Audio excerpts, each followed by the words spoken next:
என்ன வந்தாலும் நம்புவே என் நேச மீட்பரை. யார் கைவிட்டாலும் பின் செல்வேன் எனது இயேசுவை.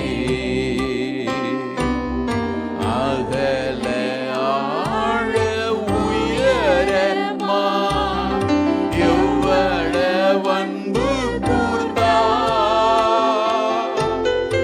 என்ன துன்பங்கள் வந்தாலும் அவர் என்னை கைவிட மாட்டார். என்ன துன்பங்கள் வந்தாலும் அவர் என்னை கைவிட மாட்டார்.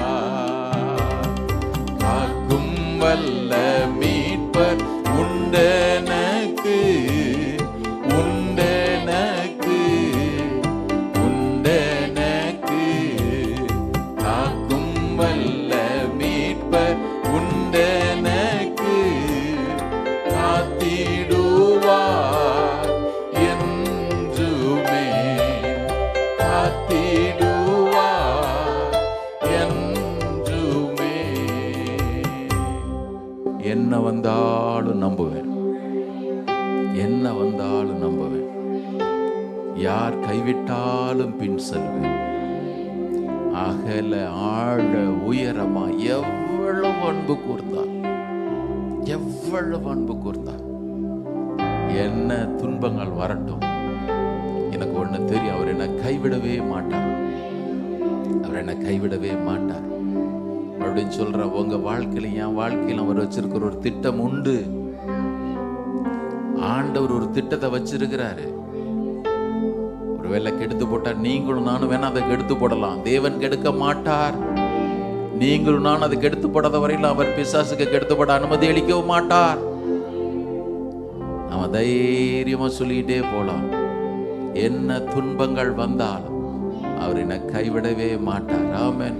எல்லோரும் கையை வைத்து என்ன வந்தாலும் நம்புவேன் அப்படின்னு சொல்றேன். உங்களுக்கும் நீங்கள் அற்புதத்தை பெறும்படி தேவன் குறித்த ஒரு இடத்திற்கும், நான் அன்னைக்கு சொன்னது போல 1 இன்ச் தான் கேப் இருக்கலாம், 1 இன்ச்,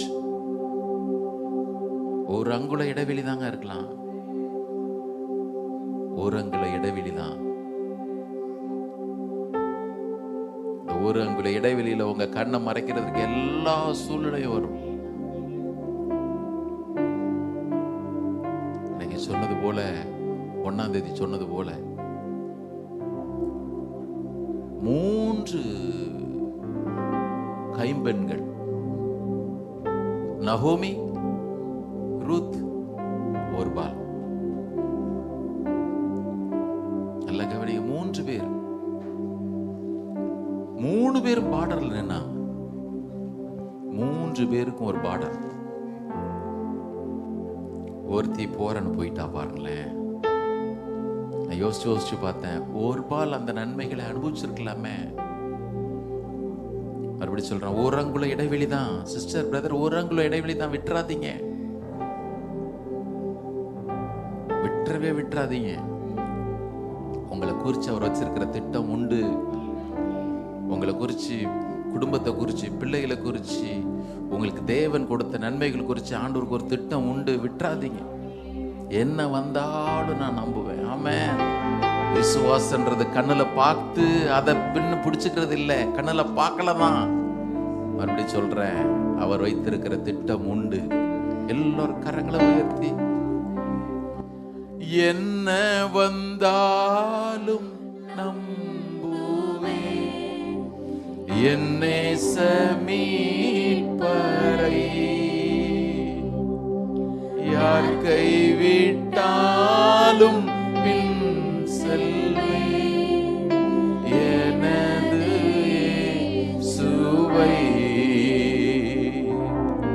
அகல ஆழ உயரமா எவ்வளவு அன்பு கூர்ந்தார்.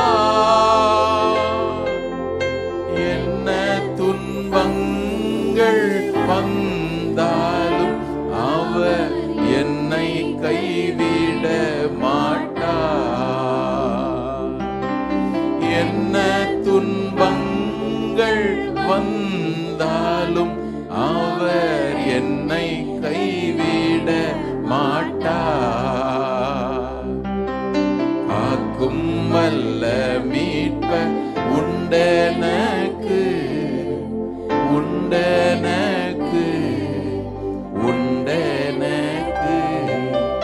காக்கும் வல்ல மீட்பர் உண்டெனக்கு, காத்திடுவார் என்றுமே, காத்திடுவார் என்றுமே. வல்லவரே, உம்முடைய காக்கிற கரங்கள் ஒவ்வொருவரையும் தனித்தனியாய் பேர்வராய் ஒப்பு கொடுக்கிறோம், ஒப்பு கொடுக்கிறோம். ஐயா, விலையேற பெற்ற ரத்தம் சிந்தி எங்களை மீட்டெடுத்தவர் நீர். நாங்கள் கிரயத்திற்கு உம்மாலை கொள்ளப்பட்டோமே. நல்லவரே, இரக்கமுள்ளவரே, ஒவ்வொருவரையும் பொறுப்பேற்றுக் கொள்ளுங்க, ஒவ்வொரு குடும்பத்தையும் பொறுப்பேற்றுக் கொள்ளுங்க. நம்முடைய பிள்ளைகள் கடந்து போகிற பாதையை கர்த்தர் பொறுப்பேற்றுக் கொள்ளுங்க. ஐயா, பொறுப்பேற்றுக் கொள்ளுங்க. நம்முடைய அன்பின் நீளம் அகலம் ஆழம் உயரம் அவர்கள் கண்டுகொள்ளத்தக்கதாய், ருசிக்கத்தக்கதாய் கர்த்தாவே உம்முடைய கரம் வெளிப்படட்டும். உமக்கு நன்றி, உமக்கு நன்றி, உமக்கு நன்றி. ஒவ்வொருவரையும் கர்த்தர் இயேசுவால திருப்தியாக்கும். எங்கள் நடுவிலே நீர் உயர்ந்து துதி கன மகிமையெல்லாம் ஒருவருக்கு எடுக்கிறோம். மீட்பர் இயேசுவின் நாமத்தில் எங்களை தாழ்த்தி ஜெபிக்கிறோம் நல்ல பிதாவே, ஆமென். வாசிக்கலாம். ஆதியாகமம் 41வது அதிகாரம், ஜெனிசிஸ் சாப்டர் 41, 41 43 வரையிலும் வாசிக்கலாம். from verses 41 to 43 எல்லாரும் வாசிப்போம். பின்னும் பார்வோன் யோசேப்பை நோக்கி, பார், எகிப்து தேசம் முழுமைக்கு உன்னை அதிகாரியாக்கினேன் என்று சொல்லி, பார்வோன் தன் கையில் போட்டிருந்த தன் முத்திரை மோதிரத்தை கழற்றி அதை யோசேப்பின் கையிலே போட்டு மெல்லிய வஸ்திரங்களை அவனுக்கு உடுத்தி தன் பொன் சரப்பணியை அவன் கழுத்திலே தரித்து தன்னுடைய 2ஆம் ரதத்தின் மேல் அவனை ஏற்றி தெண்டனிட்டு பணியுங்கள் என்று அவனுக்கு முன்பாக கூறுவித்து எகிப்து தேசம் முழுமைக்கும் அவனை அதிகாரியாக்கினான். ஜெபிப்போம். கிருபையுள்ள நல்ல ஆண்டவரே, நாங்களுமே துதிக்கிறோம், ஸ்தோத்தரிக்கிறோம். நல்ல ஒரு இரட்சகர், நல்ல ஒரு தேவநீர் எங்களுக்கு உண்டு. எங்களுடைய தகப்பன் நீர் எங்களுக்காக சிலுவையிலே ரத்தம் சிந்தி ஜீவனை கொடுத்து உமக்கென்று மீட்டு கொண்டவர். ஐயா, உமக்கு ஸ்தோத்திரம். இப்பொழுதும் கர்த்தர் ஒவ்வொருவரையும் பலப்படுத்தும், பேசும். அப்படி ஒவ்வொரு பிரச்சனைகளுக்கும் இன்றைக்கு நீர் பதிலை கொடும். உம்முடைய அற்புத கரம் அவர்கள் வாழ்க்கையில் வெளிப்படட்டும். கர்த்தர் மகிமையானவர் நமக்கு செய்தார் என்று அவர்கள் உம்மை துதிக்கத்தக்கதாய் எங்கள் தேவனே நீர் உயர்ந்திருப்பீராக. இந்த இடம் முழுவதும் உடைய பரிசுத்த ரத்தம் தெளிக்கப்படட்டும். எல்லா இடையூறுகள், இடைஞ்சல்கள், கவனச்சிதறல்களை வானத்திலும் பூமியிலும் சர்வதிகாரம் படைத்த நசரான இயேசு கிறிஸ்து நாமத்தினாலே நான் கடிந்து கொள்கிறேன். ஐயா, புல் உலர்ந்து பூ உதிரும், உம்முடைய வசனமோ என்றென்றைக்கும் நிலைத்திருக்குமே. பேசும் ஆண்டவரே. இந்த பிள்ளைகள் கொடுத்த காணிக்கையிலும் கர்த்தர் அங்கீகரித்திருக்கிறீர். ஆசீர்வதியும் அவர்கள் அறிக்கையிட்டதன்படியே அவர்களை மற்றவர்களுக்கு ஆசீர்வாதத்தின் வாய்க்காலாய் மாற்றுவீராக. துதி கன மகிமையெல்லாம் ஒருவருக்கு ஏறெடுக்கிறோம். மீட்பர் இயேசுவின் நாமத்தில் எங்களை தாழ்த்தி ஜெபிக்கிறோம் நல்ல பிதாவே. கர்த்தருடைய பரிசுத்த நாமத்திற்கு மகிமை உண்டாவதாக. கர்த்தர் நல்லவர், அவர் கிருபை என்றும் உள்ளது. இன்றைக்கு தேவ செய்திக்கு நான் கொடுக்க விரும்புகிற தலைப்பு, நீங்கள் தேவனால் மறக்கப்படவில்லை. You are not forgotten by God. நான் ஏற்கனவே உங்களுக்கு சொன்னது போல் இன்றைக்கு யாக்கோபு எழுதின நிருபத்திலிருந்து தான் நம்ம வசனங்களை தியானிக்கலாம் என்கிற கோணத்தில் நான் நேற்று கர்த்தருடைய சமூகத்தில் உட்கார்ந்தேன். ஆனாலும் கூட இன்றைக்கு இந்த வார்த்தைகளை மாத்திரம் உங்களிடத்துல வேகமாக சொல்லிட்டு நான் கடந்து போயிடுறேன் அப்படின்னு நான் சொல்கிறேன். இது நம்ம பல முறை தியானித்த சம்பவங்கள். நான் சொல்கிறேன், பல முறை இந்த யோசேப்பினுடைய சரித்திரத்திலிருந்து நம்ம பார்த்துருக்குறோம். ஆண்டவர் எவ்வளவு உண்மை உள்ளவர், தேவன் ஒருவனை மறவாமல் இருக்கிறவர் சொல்லிட்டு பல முறை நம்ம அதை தியானிச்சிருக்கிறோம். லைவில் ஆன்லைனில் நம்ம சர்வீஸ் கொடுக்கும் பொழுது கூட தீமையை தேவன் நன்மையாக மாற பண்ணினாருங்கிற தலைப்பெல்லாம் நம்ம பார்த்துருக்கோம். இன்றைக்கி நம்ம அப்படி பார்க்க போகிறதில்ல. ஆனாலும் தேவன் சபைக்கு யாருக்கோ தேவைப்படுது, அத்தியாவசியமாக. அதனால் இதை பேச சொல்கிறாரு மட்டும் எனக்கு திட்டம் தெளிவாக தெரியும். அதனால தான் நான் ஆரம்பத்தில் சொன்னேன், ஆண்டவர் சபையில் ஒவ்வொருத்தரும் எவ்வளோ நேசிக்கிறார் பாருங்கள். நம்முடைய நினைவுகள், நாம் கேட்குற கேள்விகள் எல்லாத்தையும் அவர் அறிந்திருக்கிறார். நம்முடைய தேவன் ஒருவர் மாத்திரம்தான் நம்முடைய நினைவுகளையும் அறிகிறவர். அவர் நம்முடைய வாழ்க்கையில் ஒவ்வொரு நாளும் ஒவ்வொரு நொடியும் நம்மோடு இடைப்படுகிறவர். அது ரொம்ப முக்கியம். ஆண்டவர் எங்கேயோ உட்கார்ந்துக்கிட்டு இங்கே சரி நீ இப்படி பண்ணலாம் சொல்கிறவர் அல்ல.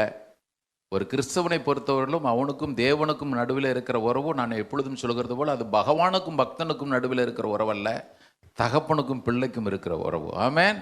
மணவாளனுக்கும் மணவாட்டிக்கும் இருக்கிற உறவு, ஆத்தும நேசருக்கும் நமக்கு இருக்கிற நல்ல உறவு.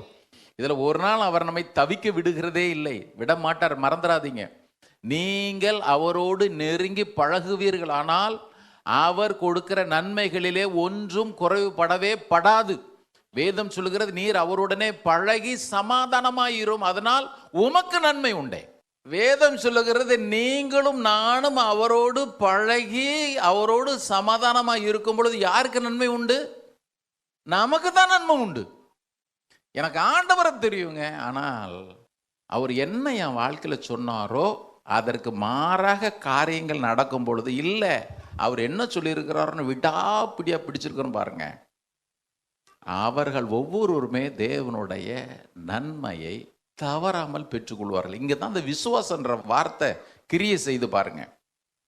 பாருங்க, ஒன்று ஆண்டவர் உங்களுக்கு எனக்கு காண்பிச்சுட்டு இந்த போ அப்படின்லாம் சொல்றதே இல்லை. ஒரு பரிசுத்தவான்களிடத்திலும் கூட, விசுவாச வீரர்கள் பட்டியலில் வர்ற யாரா இருக்கட்டும், ஒருவர் இடத்திலும் தேவன் ஒன்றை காண்பிச்சுட்டு டெஸ்டினேஷன் என்னன்னு காட்டிட்டு அதன் பிறகு போன்லாம் ஒன்றும் சொல்லவே இல்லை. அவர்கள் ஏன் விசுவாச வீரர் என்று அழைக்கப்பட்டார்கள்? ஆனால் போகிற இடம் தெரியாது, ஒண்ணுமே தெரியாது. உனக்கு என்ன செய்ய போறேன், இதை செய்வேன், அவ்வளவுதான், போயிரு. ஆண்டவர் அதற்கான அறிகுறி கண்ணில் படவே இல்லையே.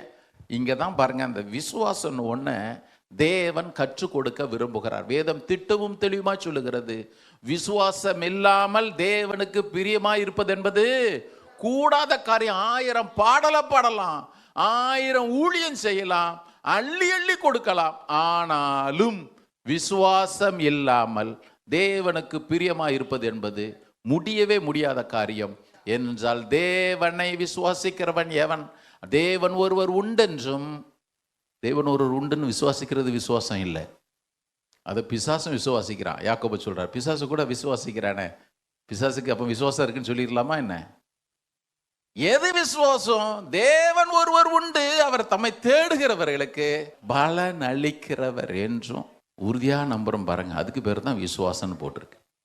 இந்த விசுவாசம் ஒரு மனிதனுடைய வாழ்க்கையில் இருக்குமே ஆனால், எனக்கு அவர் சொன்னதை நிறைவேற்றுவார்னு ஒருவேளை அவன் கன்ஃபர்ஸ் பண்றானோ இல்லையோ, ஆனால் அதிலே அவன் உறுதியா இருக்கிறவன் பாருங்க.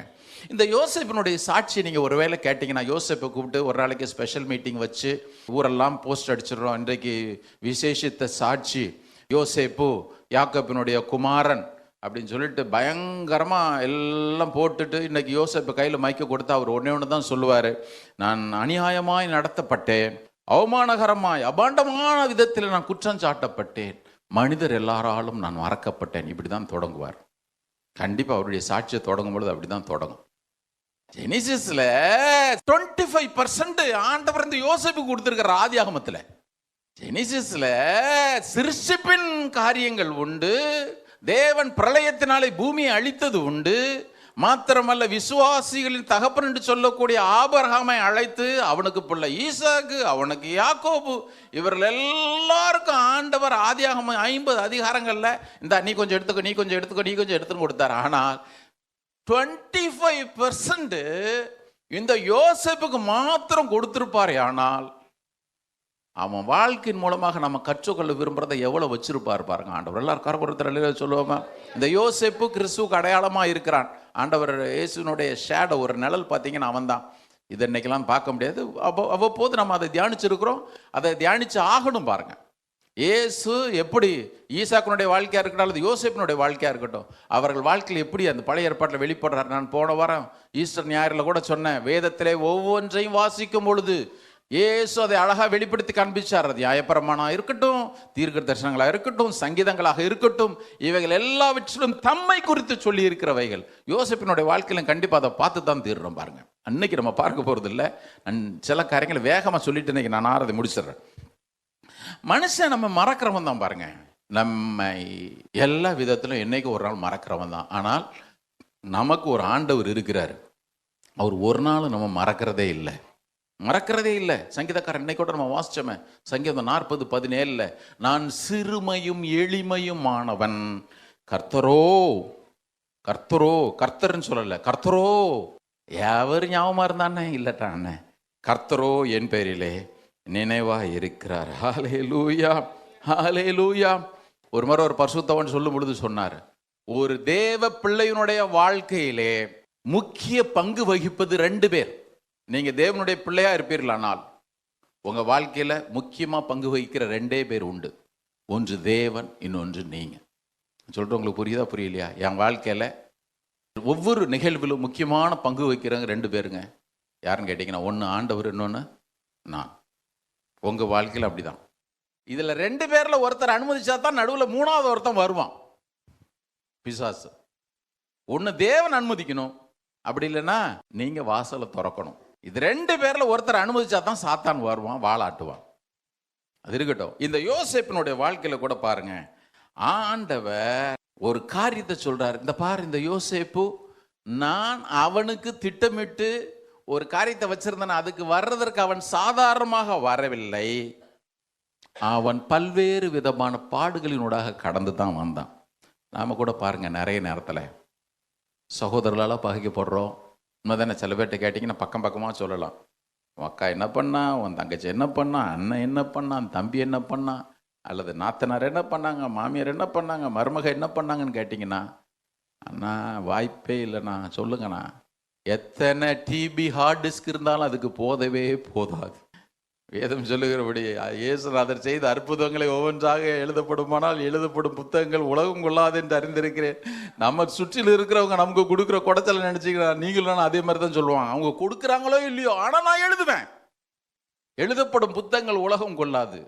எல்லாராலும் நமக்கு பிரச்சனை வரத்தான் செய்து பாருங்க. நம்ம கூட நிறைய நேரத்தில் நினைப்போம். சில பிள்ளைங்க சொல்லுவாங்க, என்னையா பெத்த, உங்ககிட்ட உன் வீட்டில் பிறக்காம நான் அம்பானி வீட்டில் பிறந்திருந்தேன்னா லொம்பார்கினி காரில் நான் போயிருப்பேனே, அல்லது இந்த சகோதரோடு நான் பிறந்துட்டேனே, இந்த சகோதரோடு பிறந்துட்டேனே, அல்லது இந்த சில பேர் சொல்லுவாங்க பாருங்க, இங்கே பிறக்கிறதுக்கு பதிலாக நான் பேசாமல் ஆஸ்திரேலியாவில் பிறந்திருக்கலாம் சொன்னவங்க உண்டு. உண்மை தானே? இங்கே போய் இந்தியாவில் போய் இருக்கிறமே, ஆண்டவர் உங்களை என்னையும் சோமாலியாவில் பிறக்காமல் வச்சார், அதுக்காக கர்த்தருக்கு ஸ்தோத்திரம். நான் அடிக்கடி நினச்சிப்பேன், ஆண்டவரே என்னை சோமாலியாவில் பிறக்காமல் வச்சிரு ஐயா, அதற்கு ஸ்தோத்திரம் ஐயா. நம்ம பிறந்த பின்னணி எது எப்படி இருந்தாலும் நம்மை ரட்சித்தவர் எப்பொழுதும் நம்மை நினைத்திருக்கிறார். ஹல்லேலூயா. இந்த பாதையில எல்லாம் நம்ம போகும்பொழுது ஒன்று மாத்திரம் நினைக்கிறோம், ஆண்டவரே எல்லாம் அவுட் ஆஃப் கண்ட்ரோல். ஒவ்வொரு முறையும் பிரச்சனை தலதூக்கும் பொழுது, ஆண்டவரே ஒன்று கூட என் கட்டுப்பாட்டில் இல்லை, நான் இப்படி நடக்கணும் தான் நினைச்சேன், ஆண்டவரே ஒன்று கூட என்னுடைய கட்டுப்பாட்டில் இல்லவே இல்லை. சில நேரத்தில் பிரச்சனைகள் கூட பாருங்களேன், நமக்கு விரோதமாக இருக்கிறவங்க எப்படி சொல்கிறாங்க பாருங்களேன். எடுங்களேன், ஒரு வசனத்தை எடுங்க. ஆதியாகமம் 37வது அதிகாரம், ஜெனிசிஸ் 37 verse 20, 37:20. இந்த யோசேப்பு சம்பவத்தை நான் அப்படி சொல்லிடுறேன், கவனிங்க. யோசேப்பு யாக்கோபினுடைய குமாரர்களில் ஒருத்தன். இந்த யோசேப்பு யாக்கோபினுடைய முதிர் வயதில் பிறந்ததுனால யாக்கோபுக்கு ரொம்ப அவன் மேலே அஃபெக்ஷன் ஜாஸ்தி. ஆமாம், அத்தனை பிள்ளைங்க இருந்தால் கூட இவனுக்கு மாத்திரம் ரொம்ப கலர்ஃபுல்லாக ஒரு ட்ரெஸ்ஸை தச்சு கொடுத்தான்னு போட்டிருக்கு, பல வர்ண அங்கி. அப்படி போட்டுட்டு யோசேப்பு நடக்கும் பொழுது, ஏற்கனவே அவன் ரொம்ப அழகிய ரூபம் உள்ளவன் போட்டிருக்கு, ரொம்ப ரொம்ப சௌந்தரியமானவன் போட்டிருக்கு. இதில் இந்த ட்ரெஸ்ஸை வேற போட்டால் கேட்கவா செய்யணும், சொல்லுங்க பார்ப்போம். அப்படி நடந்திருப்பான்னு நினைக்கிறேன். யோசேப்பு நடக்கும் பொழுதே 10 பேரும் சுற்றி நின்று பார்த்துருப்பாங்க. எங்கள் அப்பனுக்கு பாரு என்ன பாரபட்சம், நாங்களும் வயிற்றில் தான் பிறந்தோம் பாரு, இப்படி பண்ணிக்கிட்டே இருக்கிறார் பாரு. சொல்லு, யாருன்னா என்னென்ன கமெண்ட் அடித்தாங்களோ எனக்கு தெரியாது. இது மாத்திரம் பரவாயில்ல. இந்த யோசேப்பு கொஞ்சம் எப்பவுமே ஆரம்பத்தில் கொஞ்சம் ஓட்டவாய் இருப்பாங்க பாருங்க. காரியத்தை அடக்கிறது ரொம்ப ஞானம். கவனிங்க, காரியங்களை அடக்குகிறது ஞானம். சில நேரத்தில் ஆண்டவர் சொன்னதை நம்ம வெளியே சொல்லாமல் இருக்கிறது நல்லது. சில பேர் தான் பாருங்க, கர்த்தர் என்கிட்ட எதை சொன்னார் அதை சொன்னார், என்னமோ ஆண்டவர் இவங்களும் ஹாட்லைனில் பேசிட்டு இருக்கிற மாதிரியே பேசிகிட்டு இருப்பாங்க பாருங்க. உங்கள்கிட்ட ஆண்டவர் அப்படி ஹாட்லைனில் பேசினா கூட பேசாமல் வாய் மூடிட்டு இருந்துறது நல்லது. ஆண்டவர் நெகேமியா கிட்ட அப்படி தான் சொல்லி அனுப்புனார், போய் எருசலேமுடைய அலங்கங்கள்லாம் கட்டு. இவன் நைட்டாக கழுதையை தூக்கிட்டு அப்படியே அலங்கங்களை சுற்றிக்கிட்டே வர்றான்.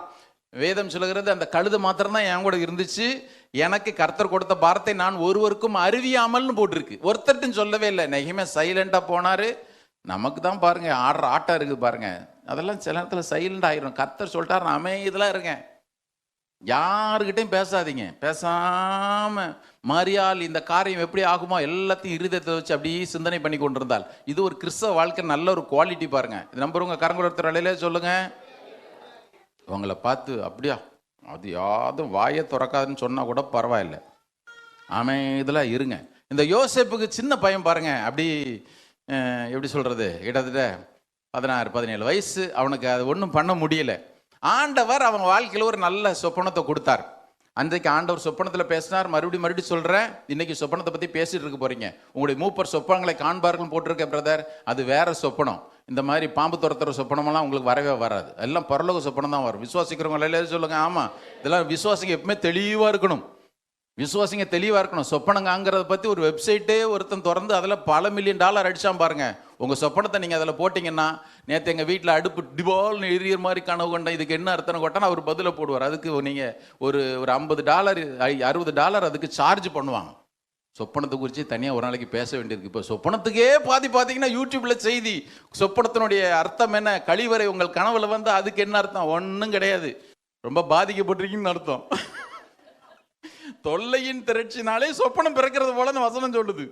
அநேக சொப்பனங்கள் வியர்த்தமா இருக்கிறது போலன்னு வசனம் சொல்லுது. உண்மைதானே? கர்த்தர் உங்கள்ட்ட என்ன பேசுவார், இப்படிதான் பேசுவார். நான் உங்களுக்கு காட்டுறேன் யோசேப்பு லைஃப்ல. அன்றைக்கு பார்வோனாக இருக்கட்டும், மற்ற புறஜாதியார் எல்லாருக்கும் இந்த சொப்பனன்றது ரொம்ப முக்கியமான ஒண்ணா இருந்துச்சு. தேவன் ஜனங்களோடு இடைப்படுவதற்கு வேற வழியும் கிடையாது. அன்றைக்கு வார்த்தை என்பது கையில கொடுக்கப்படல. தேவனுடைய வார்த்தை இல்ல. வேதம் சொல்லுகிறது, தேவன் டைரக்டா பேசினாரு, அதன் பிறகு தூதர்களை கொண்டு பேசினாரு, அதன் பிறகு தீர்க்கதரிசிகளை பேசினாரு, தீர்க்கதரிசிகளை கொண்டு. இதற்கு நடுவிலே ஜனங்களோடு இடைப்படுவதற்கு ஆண்டவர் ஒரு இன்ஸ்ட்ருமெண்ட் வச்சிருந்தாருன்னா அது சொப்பனம். சொப்பனம் மாத்திரமல்ல, தேவ பிள்ளைகள் என்று அழைக்கப்பட்டவர்களுக்கும் தேவன் சொப்பனத்தை கொடுக்கத்தான் செஞ்சார். நான் இல்லைன்னு சொல்ல மாட்டேன். யாக்கோபு 28வது அதிகாரத்தில் ஆதியாகமத்தில் அவனுக்கு சொப்பனத்தை கர்த்தர் காண்பிச்சார்ல. கிதியோனுக்கு சொப்பனங்கள் மூலமாக காரியத்தை கர்த்தர் வெளிப்படுத்தினார். சாலமோனுக்கு சொப்பனத்தில் வந்து சொன்னார் ஆண்டவர். நான் இல்லைன்னா சொல்லவே இல்லை. இன்றைக்கு எது முக்கியமோ அதை ரொம்ப கவனிக்கணும் பாருங்க. தேவன் கடைசியில் எங்க கொண்டு வந்து ஒரு மனுஷனை நிறுத்துறான்றதை உங்களுக்கு நான் விளக்கமா சொல்றேன். இப்போ யோசேப்புக்கு சொப்பனம் என்ன சொப்பனம்? அவன் சொல்றான், நம்ம எல்லாரும் அரிக்கட்டுகளை அரிச்சுட்டு இருந்தோம், எல்லாரும் அரிக்கட்டுகளை கட்டினோம், என்னுடைய அரிக்கட்டு நிமிர்ந்து நின்றுச்சு, உங்க எல்லாருடைய அரிக்கட்டை எனக்கு முன்னால வணங்கி இருந்துச்சு, எரியிற தீல எண்ணெய் தூக்கி ஊத்தியாச்சு.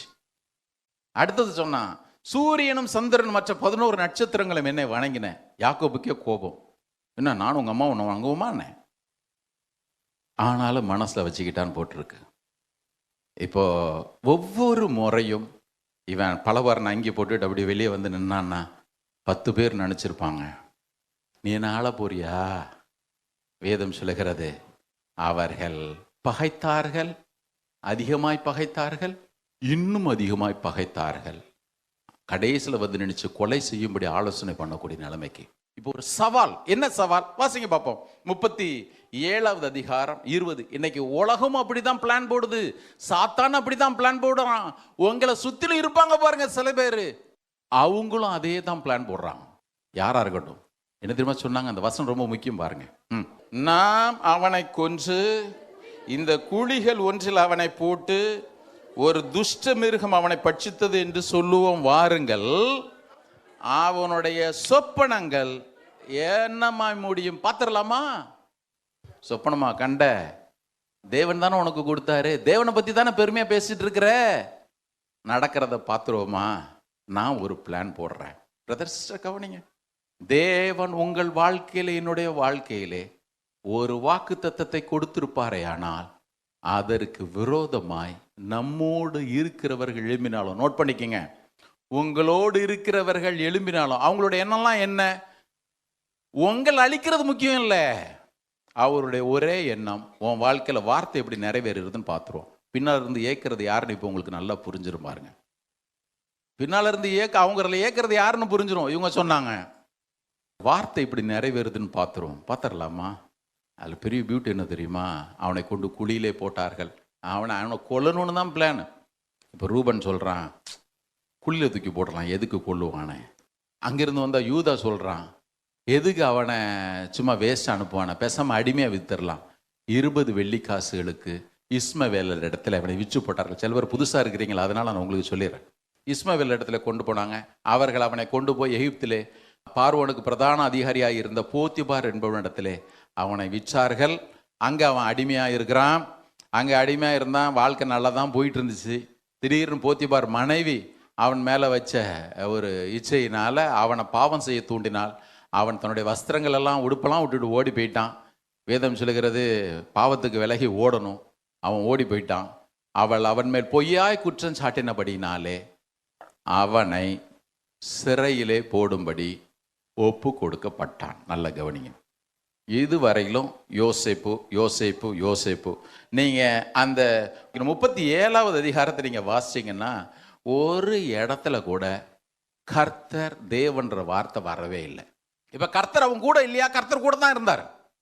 மறுபடியும் நான் சொல்கிறேன், கர்த்தர் அவன் வாழ்க்கையில் திரைமறைவில் ஒரு வேலை செஞ்சுட்டே வந்தார். இப்போ சகோதரர்களுக்கு எரிச்சல் இருந்த ஆண்டவர் சொல்லியிருப்பார், என் பிளான் பிரகாரமாக தான் நடக்குது.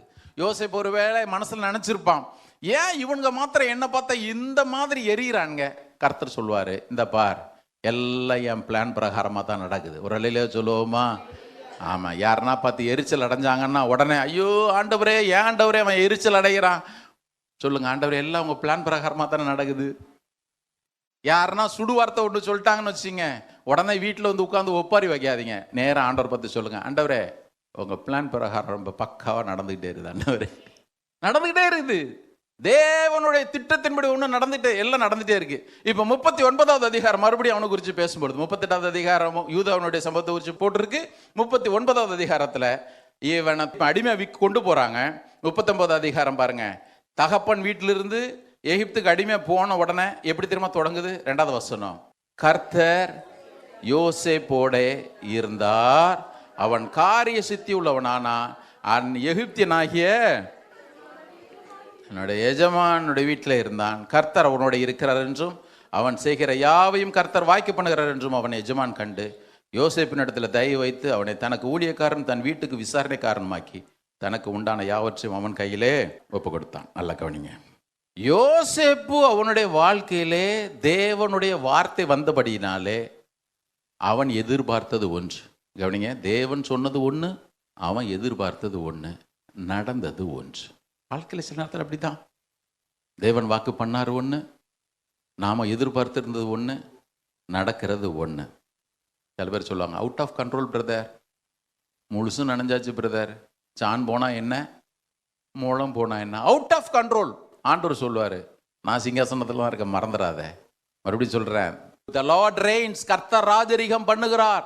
எல்லாமே அவுட் ஆஃப் கண்ட்ரோல். ஆண்டவரே, நான் தான் ஆண்டவர் அடிக்கடி சொல்றேன், தலைக்கு மேல வெள்ளம் போயிடுச்சு, ஜான் போனா என்ன, முழம் போனா என்ன. கர்த்தர் சொல்லுவார், இங்க பார், நான் சிங்காசனத்தில் இருக்கிறேன், மறந்துடாத. அவுட் ஆஃப் கண்ட்ரோல் சொல்றதற்கு ஒன்றுமே இல்லை. 39வது அதிகாரம் தொடங்கும் பொழுது எப்படி திரும்ப தொடங்குது? கர்த்தர் யோசேப்போட இருந்தார். அந்த அதிகாரம் முடியும் பொழுது பாருங்க, போத்திபாரனுடைய வீட்டில இருந்து இப்போ ஜெயிலுக்கு போயாச்சு.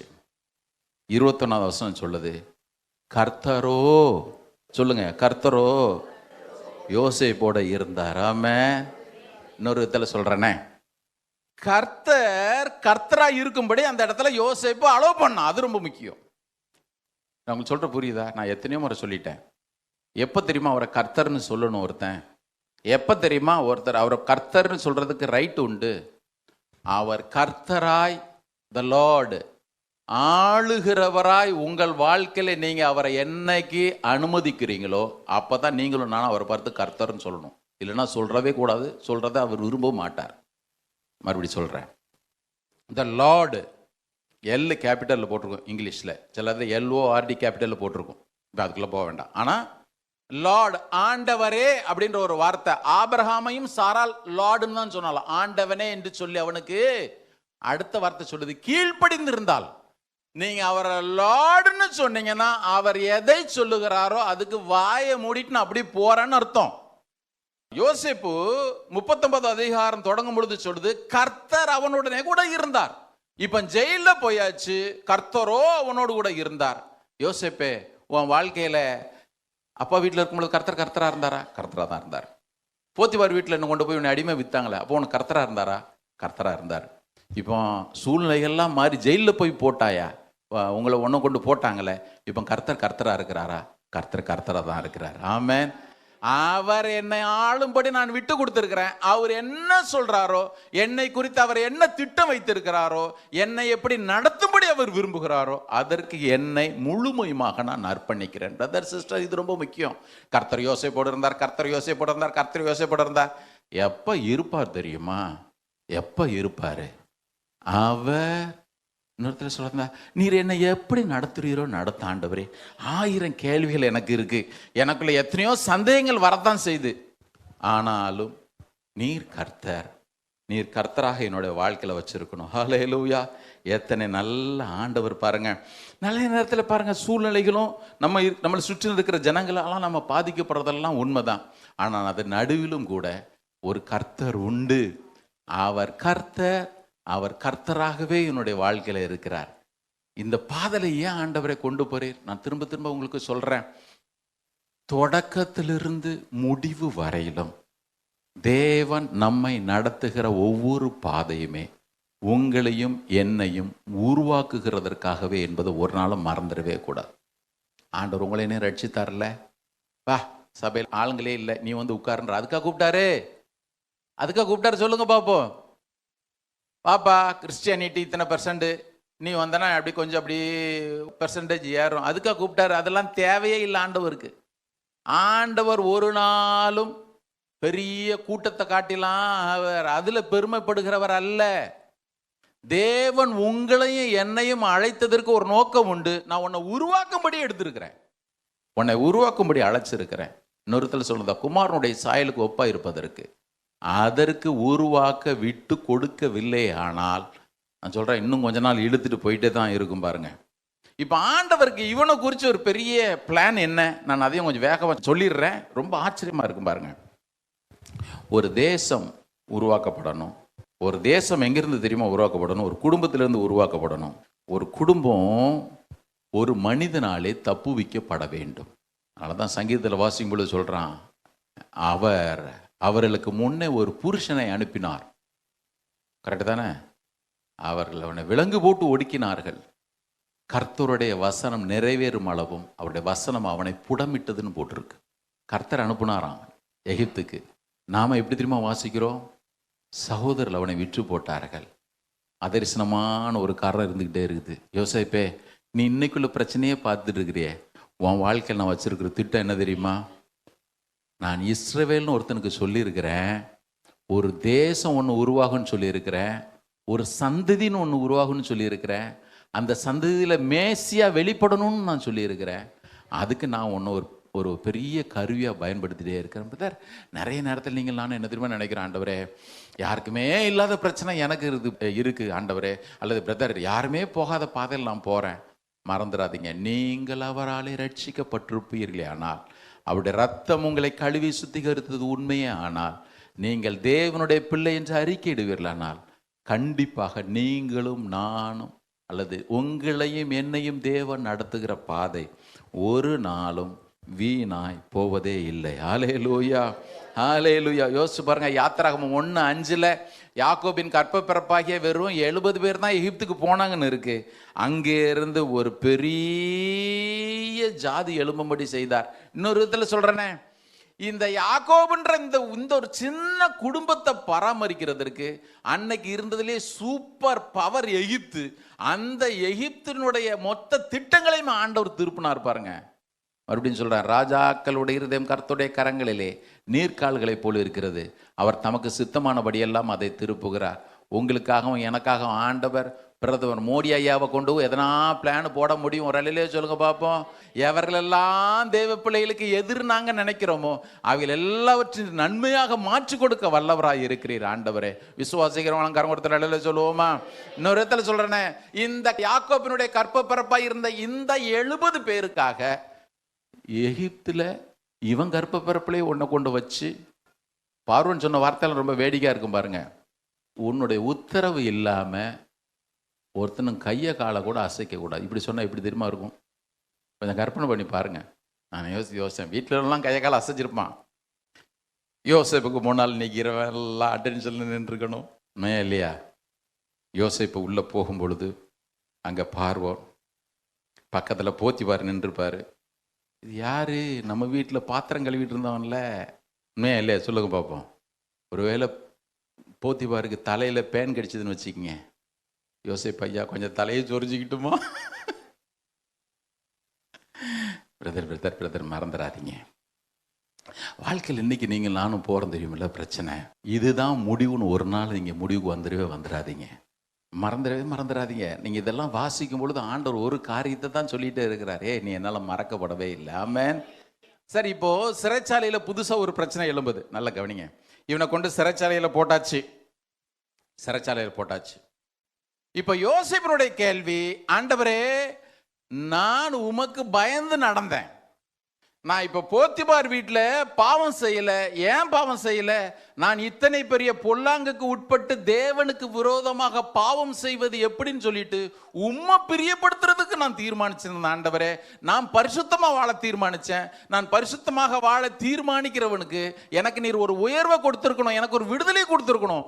ஆனால் எது வாயிலையோ தப்பி எது வாயிலையோ வந்து விழுந்த மாதிரி இப்போ அந்த அடிமைத்தனத்திலிருந்து நான் தப்பி நான் இங்கே வந்து சிறைச்சாலையில் விழுந்துட்டேன். ஆண்டவரே, வேதம் சொல்லுகிறது 2 தீமோத்தேயு 3:12, இந்த இடத்துல பாடுகளினூடாக செல்றதை நம்மளால் தவிர்க்கவே முடியாது. பாருங்க, வேதம் சொல்லுகிறது, அன்றியும் கிறிஸ்து இயேசுவுக்குள் தேவ பக்தியாய் நடக்க மனதாக இருக்கிற யாவரும் துன்பப்படுவார்கள். 1 பேதுரு 4:12-13 வாசிக்கிறோம். 1 Peter chapter 4 verses 12 and 13. பிரியமானவர்களே, உங்களை சோதிக்கும்படி உங்கள் நடுவில் பற்றி எரிகிற அக்னியை குறித்து ஏதோ புதுமை என்று திகையாமல் கிறிஸ்துவின் மகிமை வெளிப்படும் போது நீங்கள் களிகூர்ந்து மகிழும்படியாக அவருடைய பாடுகளுக்கு நீங்கள் பங்காளிகள் ஆனதால் சந்தோஷப்படுங்கள்.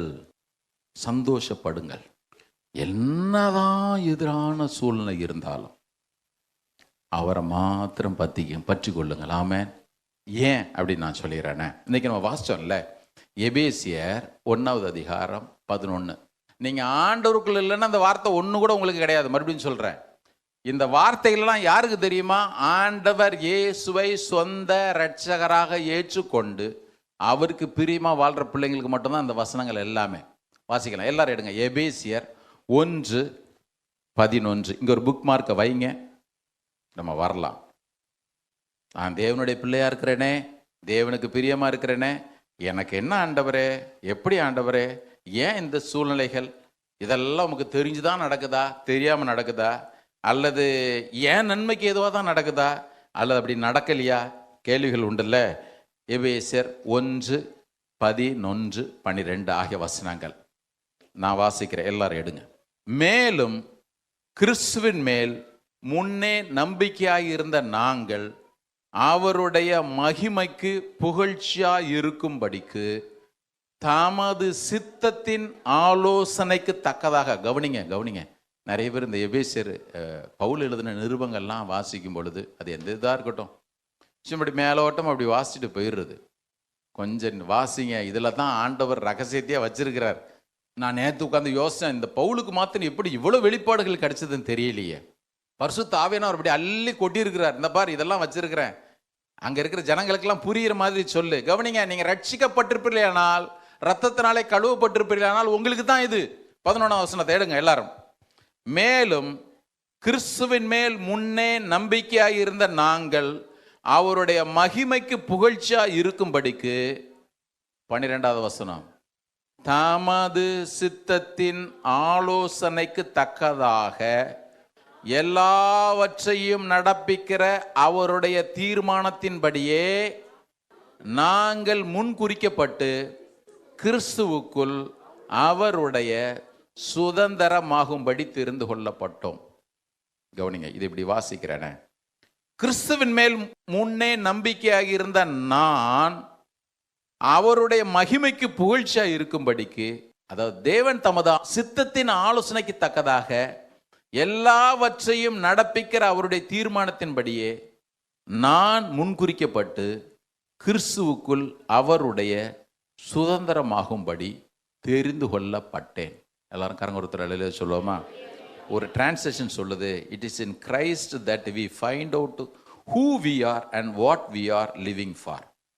Long before we first heard of Christ and got our hopes up, he had his eyes on us, had designs on us for glorious living, part of the overall purpose he is working out in everything and everyone. நான் தமிழ்ல சொல்லிடுறேன், கவனிங்க. எவ்வளவு ஆழம்! நாம் யார் என்பதையும் ஒருத்தர் கூட கவனம் எங்கேயும் போயிடக்கூடாது. கவனிங்க, இன்னைக்கு பிரச்சனை பிரச்சனை பிரச்சனை, ஏன் இந்த பாதன்னு கேட்டுகிட்டே இருக்கிறீங்கல்ல, எபேசியர் 11:12 10 முறை வீட்டில் போய் வாசிங்க, மனசில் பதிச்சுக்கங்க. ஏன்ற கேள்வி மனசில் வரவே வராது.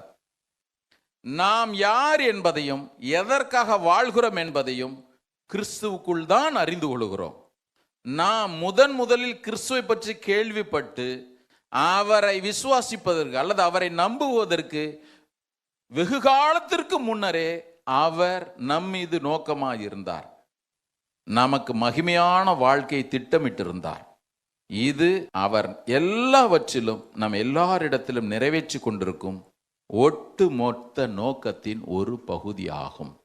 இன்னொரு டிரான்ஸ்லேஷன் சொல்லுது, மேலும் கிறிஸ்து நமக்காக செய்த கிரியில் நிமித்தம் நாம் தேவனுக்கு பிரியமான கிஃப்ட்டுங்களா இருக்கிறோம், பரிசுகளா இருக்கிறோம். ஏனெனில் தேவனுடைய சர்வ வல்லமையுள்ள திட்டத்தின் ஒரு பகுதியாக நாம் ஆதி முதல் அவருக்குரியவர்களாக தெரிந்து கொள்ளப்பட்டோம். மேலும் நெடுங்காலத்திற்கு முன்னே அவர் தீர்மானித்தபடியே எல்லாம் நடக்கின்றன. கிறிஸ்துவை முதலில் விசுவாசித்தவர்களான நமக்காக இந்த மகத்தான காரியங்களை செய்வதற்காக நாம் தேவனை புகழ்ந்து அவருக்கு மகிமை செலுத்த வேண்டும் என்பதே இதில் தேவனுடைய நோக்கமாக இருந்தது. கவனிங்க, அவர் நெடுங்காலத்திற்கு முன்னே தீர்மானித்தபடியே எல்லாம் நடக்கின்றன. தப்பு பண்ணிட்டு ஆண்டவரே இது ஏன்னு கேட்குறவங்களுக்கு பற்றிலாம் பேசலை. நான் தேவனுக்கு பயந்து நடக்கிறேன், ஆனால் என்னுடைய வாழ்க்கையிலே இத்தனை போராட்டங்கள் ஏன் ஆண்டவரே கேள்வியோடு உள்ளே இருக்கிறீங்களா? நான் சொல்கிறேன், இவைகளெல்லாம் நெடுங்காலத்திற்கு முன்பதாகவே, வெகு காலத்திற்கு முன்பதாகவே அவர் திட்டமிட்டபடியே நடந்து வருகின்றன. விசுவாசிக்கிறவங்க ஒரு அலையில சொல்லுங்க. இப்போ யோசேப்பு ஆண்டவர்கிட்ட போய், ஏன் ஆண்டவரை எனக்கு இந்த சிறை இருப்போம், ஏன் என்னுடைய சகோதரர்கள் குழியில் போட்டாங்க? ஆண்டவர் சொல்லுவார், என் பிளான் பிரகாரம் தான் நடக்குது. எனக்கு பிடிக்கவே இல்லையா ஆண்டவரே, என் பிளான் பிரகாரம் நடக்குது. ஏன் ஆண்டவரை என்ன கொண்டு போய் அடிமையாக விற்றாங்க? 20 வெள்ளிக்காசுக்கு வித்துட்டாங்களா ஆண்டவரே? நான் ஏற்கனவே சொன்னது போல அடிமைக்கு, கேடுகட்ட அடிமைக்கே 30 வெள்ளிக்காசு, இங்கே 20 வெள்ளிக்காசு. தெரில, ஒருவேளை என்ன பேரம் பேசினாங்களோ எனக்கு தெரியல. இல்லை கவனிங்க, ஏன் ஆண்டவர் என்ன வித்தாங்க? ஆண்டவர் சொல்லார், எல்லாம் பிளான் பிரகாரம் நடக்குது. ஏன் ஆண்டவர் என்ன கொண்டு, நான் பண்ணாத தப்புக்கு கொண்டு போய் ஜெயிலில் கொண்டு போட்டாங்களே? கர்த்தர் சொல்ல, எல்லாம் பிளான் பிரகாரம் நடக்குது. மறந்துடாதீங்க, நீங்கள் தேவனுடைய பிள்ளையாக இருப்பீர்கள். ஆனால் ஒருவேளை உங்களுக்கு பிரியமில்லாத காரியங்கள் உங்கள் வாழ்க்கையில் சம்பவித்தாலும் ஒன்று மாத்திரம் மனசில் வச்சுக்கங்க, அவர் முன்னே கிறிஸ்துவுக்குள் என்னை தேர்ந்தெடுத்திருக்கிறார். ஒவ்வொன்றையும் அவருடைய திட்டத்தின்படி நடத்துகிறார். என்னை நேர்த்தியாக, என்னை மகிமையாக நடத்தும்படி தான் ஆண்டவர் எல்லாத்தையும் செஞ்சுட்டு இருக்கிறார். ஆமென். எத்தனை நல்லவர் பாருங்க. யோசேப்பு காத்திருந்தான் 13 வருஷம். இடத்துல இதில் சிறையில் 2 வருஷத்துக்கு மேலாக. இப்போ கேள்விகள் வந்திருக்கும், எல்லா தேவ பிள்ளைக்கும் வர்ற கேள்வி தான். சங்கீதம் 73 ஆசாபினுடைய சங்கீதத்தில் வாசிக்கிறோம். அவன் சொன்னான், ஆண்டவரை எனக்கு மட்டும்தான் ஆண்டவர் இவ்வளோ பிரச்சனை, நான் ரத்தத்தினால கழுவப்பட்டது வேஸ்ட்டு, நான் தேவ பிள்ளையா வாழ்றது வேஸ்ட்டு, பக்தியா வாழ்றது வேஸ்ட்டு, தேவனை தேடுறது வேஸ்ட்டு, எல்லாம் பிரச்சனை, நான் மட்டும்தான் பிரச்சனைக்குள்ள போறேன். தேவனை தேடாத இஷ்டம் போல வாழ்றவங்களாம் நல்லா இருக்கிறான், அவன் விரும்புகிறதுலாம் அதிகமாக நடக்குது ஆண்டவரே, ஆனால் எனக்கு மாத்திரம் ஏன் ஆண்டவரே இவ்வளோ பிரச்சனைகள்? கேள்விகள் வரத்தான் செய்து. கர்த்தருக்கு ஸ்தோத்திரம். யோசேப்பு காத்திருந்தான். இப்போ அப்படி 40வது அதிகாரத்திற்கு வாங்க. Genesis chapter 40. நான் வேகமாக முடிக்கிறேன். இப்போ 40வது அதிகாரத்துக்கு நீங்கள் வந்தீங்கன்னா, திடீர்னு உள்ள ஜெயிலில் 2 பேர் வர்றாங்க. ஜெயிலில் 2 பேர். வேதம் சொல்லுகிறது, அதில் ஒருத்தன் பார்வோனுக்கு பானபாத்திரக்காரன். 2 போஸ்ட்டுமே ரொம்ப பெரிய போஸ்ட். ஏன்னா பானபாத்திரக்காரர் டேஸ்ட் பண்ணலைன்னா ராஜா சாப்பிட மாட்டார். இன்னொருத்தர் சுயம்பகைகளின் தலைவன், இருக்கிற குக்குங்களுக்கெல்லாம் சீஃப் குக் அவர். 2 பேரும் ஜெயிலில் வர்றாங்க. 2 பேரும் குற்றம் சாட்டப்பட்டாங்க. இப்போ 2 பேருக்கும் சொப்பனம். நல்லா கவனிங்க. ஒருத்தனை உயர்த்துறதுக்கு ஆண்டவர் எவனுக்கெல்லாம் என்னென்னலாம் சொப்பனம் கொடுக்க வேண்டியிருக்கு பாருங்க. இதில் ஒன்று கூட தற்செயலில் நடந்து நினைக்காதீங்க. செஸ் போர்டில் ஒவ்வொரு காயினா அப்படி எடுத்து ஒரு நல்ல வெல் பிளேயர் ஒருத்தர் இருப்பான் பாருங்க, நல்ல சாம்பியன், எப்படி அழகாக காய் நடத்துவானோ அதே மாதிரி தான் ஆண்டவர் ஒவ்வொன்றும் நடத்திட்டே வர்றார். பிரதர் மறந்துடாதீங்க, உங்கள் வாழ்க்கையில் என் வாழ்க்கையில் ஆண்டவருடைய கரம் எவ்வளோ உண்மையுள்ளதாக இருக்குது பாருங்க. நான் விரும்பலை ஆண்டவரே, சில நேரத்தில் கொண்டு போய் கருப்பு கட்டத்தில் வைக்கிறீர், சில நேரத்தில் வெள்ளை கட்டத்தில் வைக்கிறீர், எனக்கு பிடிக்கல. ஆண்டவர் சொல்லுவார், இங்கே பாரு, என் பிளான், நான் ஒன்றை குறித்து வச்சிருக்க பிளான் இது, எனக்கு ஒன்று மட்டும் நல்லா தெரியும், நன்மைக்கு எதுவாக நடக்கின்ற விசுவாசத்தை மாத்திரம் எனக்கு வேணாண்டவரே, இன்னைக்கு நான் எனக்கு அதுக்கு நீர் உதவி செய்யும். பாருங்க எவ்வளவு நேர்த்தியா அங்கே அப்பா கலர் ட்ரெஸ் தச்சு கொடுத்தது ஒரு பிளான், சகோதரர் எரிச்சல் அடைந்தது பிளான், சகோதரர்களை தேடி போனது ஒரு பிளான், குழியில தூக்கி போட்டது ஒரு பிளான், அங்கிருந்து அடிமையா வித்தது கர்த்தருடைய ஆளு, அங்கிருந்து நேர போத்திபார் வீட்டுக்கு போனது தேவனுடைய ஆளுகை. அங்க நல்லா இருந்த மனுஷனை தேவையில்லாத ஒருத்தி குற்றம் சாட்டினால அழுது புலம்புனே ஆண்டவர் சொல்வார், என்னுடைய பிளான் ஜெயிலுக்குள்ள கொண்டு போய் ஆண்டவர் என்ன போய் போடணும், நான் அங்கிருந்து அடிமையா இருந்து அப்படி போயிருக்கலாமே. சில பேர் சொல்லுவாங்க from bit to prison to palace. இல்லை, எல்லாமே பிட்டு தான், போ இங்கிருந்து ஆண்டவரே. ஆண்டவர் சொல்லுவார், என்னுடைய பிளான். இப்போ அவங்க 2 பேரும் ஆண்டவரை கைது பண்ணப்பட்டாங்க, உனக்கு நன்மைக்காகத்தான் அவனுங்க 2 பேரும் உள்ளத்துக்கு போட்டிருக்கிறேன். கவனிங்க பிரதர் சிஸ்டர், கவனிங்க. ஆண்டவர் மாத்திரம் எப்பொழுதுமே தம்முடைய பிள்ளைகளுக்கு செய்யறதற்கு 4 பேர் அலசடிப்பட விட்டாலும் சரி, அதை பற்றி அவர் கவலைப்படுறது போகிறதே இல்லை. நீங்களும் நானும் அவருக்கு பிள்ளைகளாக இருக்கபடினாலே தேவன் எதையும் எவருக்கும் செய்வார், எவரை கொண்டும் செய்வார். விசுவாசிக்கிறவங்க அலையில சொல்லுங்க, ஆண்டவர் செய்வாருங்க. எனக்காக அவர் செய்வார், நமக்காக அவர் செய்வார். வேதம் சொல்லுகிறது இவங்க 2 பேர் இருந்தாங்க. இப்போ 2 பேருக்கும் மறுபடியும் வந்து பிரச்சனை என்னன்னு கேட்டிங்கன்னா சொப்பனம். என்ன சொப்பனம்? ஒருத்தன் சொல்கிறான், ஒரு திராட்சை செடி இருந்துச்சு, 3 கிளைகள் இருந்துச்சு, நான் எடுத்து பழங்கள்லாம் பிரித்து ஜூஸ் எடுத்து ராஜாவுக்கு கொடுக்குறேன், இதுக்கு அர்த்தம் என்ன? அவன் சொல்லிட்டான், இன்னும் 3 நாள் ராஜா உன்னை மறுபடியும் உன்னைய பழைய பொசிஷன்லேயே கொண்டு வந்து நிறுத்துருவார். இப்போ நல்லா இருக்குதே. பார்த்த அந்த பேக்கர் சுயம்பாகிகளின் தலைவன் வந்தான். அப்போ எனக்கும் ஒரு சொப்பனம். என்ன சொப்பனம்? 3 கூடைங்க இருந்துச்சு, தலையில் பல்வேறு விதமான பலகாரங்கள் இருந்துச்சு, வர்ற காக்காயும் குருயும் எல்லாத்தையும் கொத்திட்டு போச்சு. யோசேப்பு சொல்லிட்டான், இன்னும் 3 நாள் உன்னை ராஜா தூக்கில் போட்டுருவோம் போ அப்படின்ட்டான். பயப்படவே இல்லை. கவனிங்க, பயப்படவே இல்லை. எனக்கு யோசேப்புக்கிட்ட பிடிச்ச காரியம் என்ன தெரியுமா? ஐயோ பாவம், இவனுக்கு எதனா கொஞ்சம் மாற்றி சொல்லுவோம்.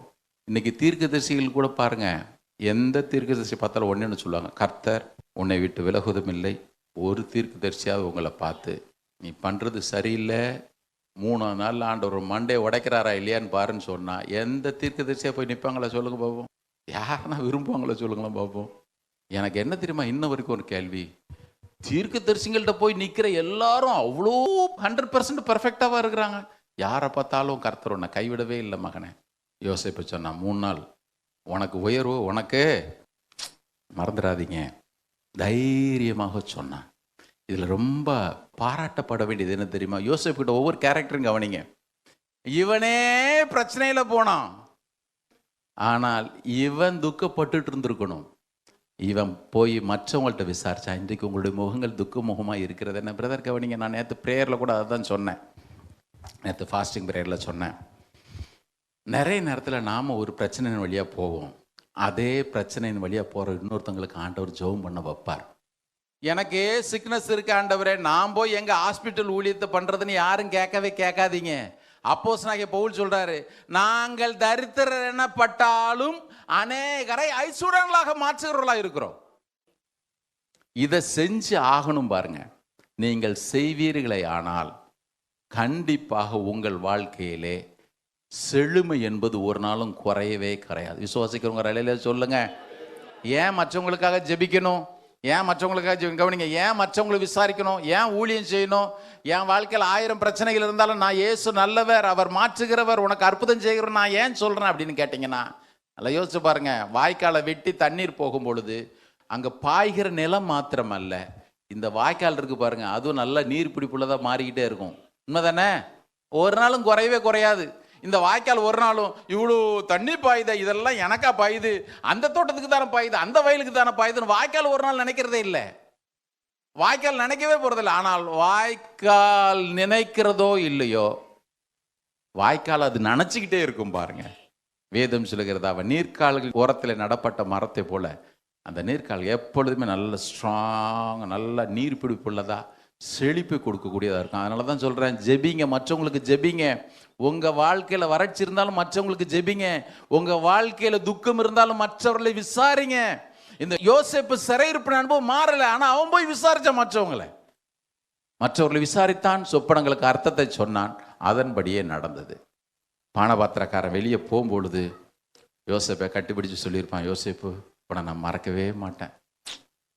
என்ன அழகா சொன்னப்பா அர்த்தம். நீ சொன்ன மாதிரியே 3வது நாளில் ராஜா என்னை கூப்பிட்டாரு பாரு, எனக்கு ப்ரமோஷன் கொடுக்குறாரு பாரு. கட்டி பிடிச்சிட்டு யோசேப்பு நினச்சிருப்பான், அப்பாடா என்னுடைய பிரச்சனைகளுக்கு முடிவு வந்துச்சு. கர்த்தருக்கு ஸ்தோத்திரம். பானபாத்திரக்காரன் யோசேப்பை இப்போ சொல்லுங்க, ஆண்டவரே என்னவோ மறந்துட்டானா ஆண்டவரே? யார் யாரெல்லாம் புலம்புறீங்களா மனசில் வச்சுக்கங்க. மனுஷன் மறக்கலாம், மறக்காத ஒருத்தர் இருந்துட்டே இருக்கிறார். ஆமென். இப்போ ஏன் ஆண்டவரே பானபாத்திரக்காரன் என்ன மறந்தான்? ஆண்டவர் சொல்றார், என்னுடைய பிளான். 2 வருஷம் போயிடுச்சு. 2 வருஷம் எத்தனை நாள் எனக்கு தெரியல, எத்தனை மணி நேரம், அது காலையா மாலை எனக்கு தெரியல. இதுக்குள்ள நடுவில் ஒருத்தனுக்கு சொப்பனத்தை கொடுக்குறார். மறுபடியும் சொப்பனம். நல்லா கவனிங்க, மறுபடியும் சொப்பனம், மறுபடியும் சொப்பனம். என்ன சொப்பனம்? ராஜாவுக்கு சொப்பனம். 7 நல்ல செழிப்பான மாடு வருது. பின்னால் வந்த 7 காஞ்சி போன எலும்பு கூடான மாடுகள் இந்த மாடுகளை சாப்பிட்டுட்டு போயிடுச்சு. நல்ல செழிப்பான கதிர்கள் 7. அதன் பிறகு வந்த 7 கதிர்கள் எல்லாத்தையும் பட்சித்து போட்டுச்சு. கவனிங்க, இந்த சம்பவம்லாம் நமக்கு தெரியும். யோசேப்பு வந்து ராஜா கிட்ட பேசும் பொழுது சொல்கிறேன், இந்த பார் ராஜா, 7 வருஷம் செழிப்பாக இருக்கும், 7 வருஷம் பஞ்சம் வரும். 7 வருஷம் செழிப்பாக இருக்கும் பொழுதே பஞ்சத்தில் நீ எல்லாத்தையும் சேர்த்து வச்சுக்கணும். எனக்கு நேற்று நிறைய காரியங்கள் யோசிச்சேன்னு சொன்னான்ல, ஒரு காரியம், எப்பொழுதுமே பஞ்சத்துக்கு பிறகு செழிப்பு வந்தால் ஒரு மனுஷனுக்கு வாழ்க்கையில் சந்தோஷம் வரும், உயர்வு வரும். இங்கே ஆண்டவர் உல்டாவை பண்ணார். செழிப்புக்கு பிறகு பஞ்சத்தை வர வச்சு ஒரு மனுஷனுடைய வாழ்க்கை மாற்றினார். ஒரு அடையில சொல்லுவோமா? ஆண்டவர் யோவேல்ல சொல்லும் பொழுது பச்சை புழுக்களும் வெட்டிக்கிளைகளும் முசுகட்ட பூச்சிகள்லாம் பட்சித்த வருஷங்களுடைய விளைவை திரும்ப தருவேன்னு சொன்னார். இங்கே எப்படி தெரியுமா? யோசேப்பினுடைய வாழ்க்கையில் ப்ரமோஷனை கர்த்தர் கொண்டு வந்தார். அவன் தேவனுடைய மனுஷன் காட்டினாரு. வாழ்க்கையில் செழிப்பு வந்த பிறகு வறுமை வந்துச்சே, பஞ்சம் வந்துச்சே, அங்கே பார்வோனுக்கு திட்டம் தெளிவாக தெரிஞ்சுது. இவன் தேவ மனுஷன். இன்னைக்கு நம்ம வாசிச்சோமே, தேவ ஆவியை பெற்றவன். எனக்கு தெரிஞ்சு ஆதியாகமம் 1வது அதிகாரம் 2வது வசனத்தில் ஜலத்தின் மேல் தேவ ஆவியானவர் அசைவாடினார்னு போட்டிருக்கேன்.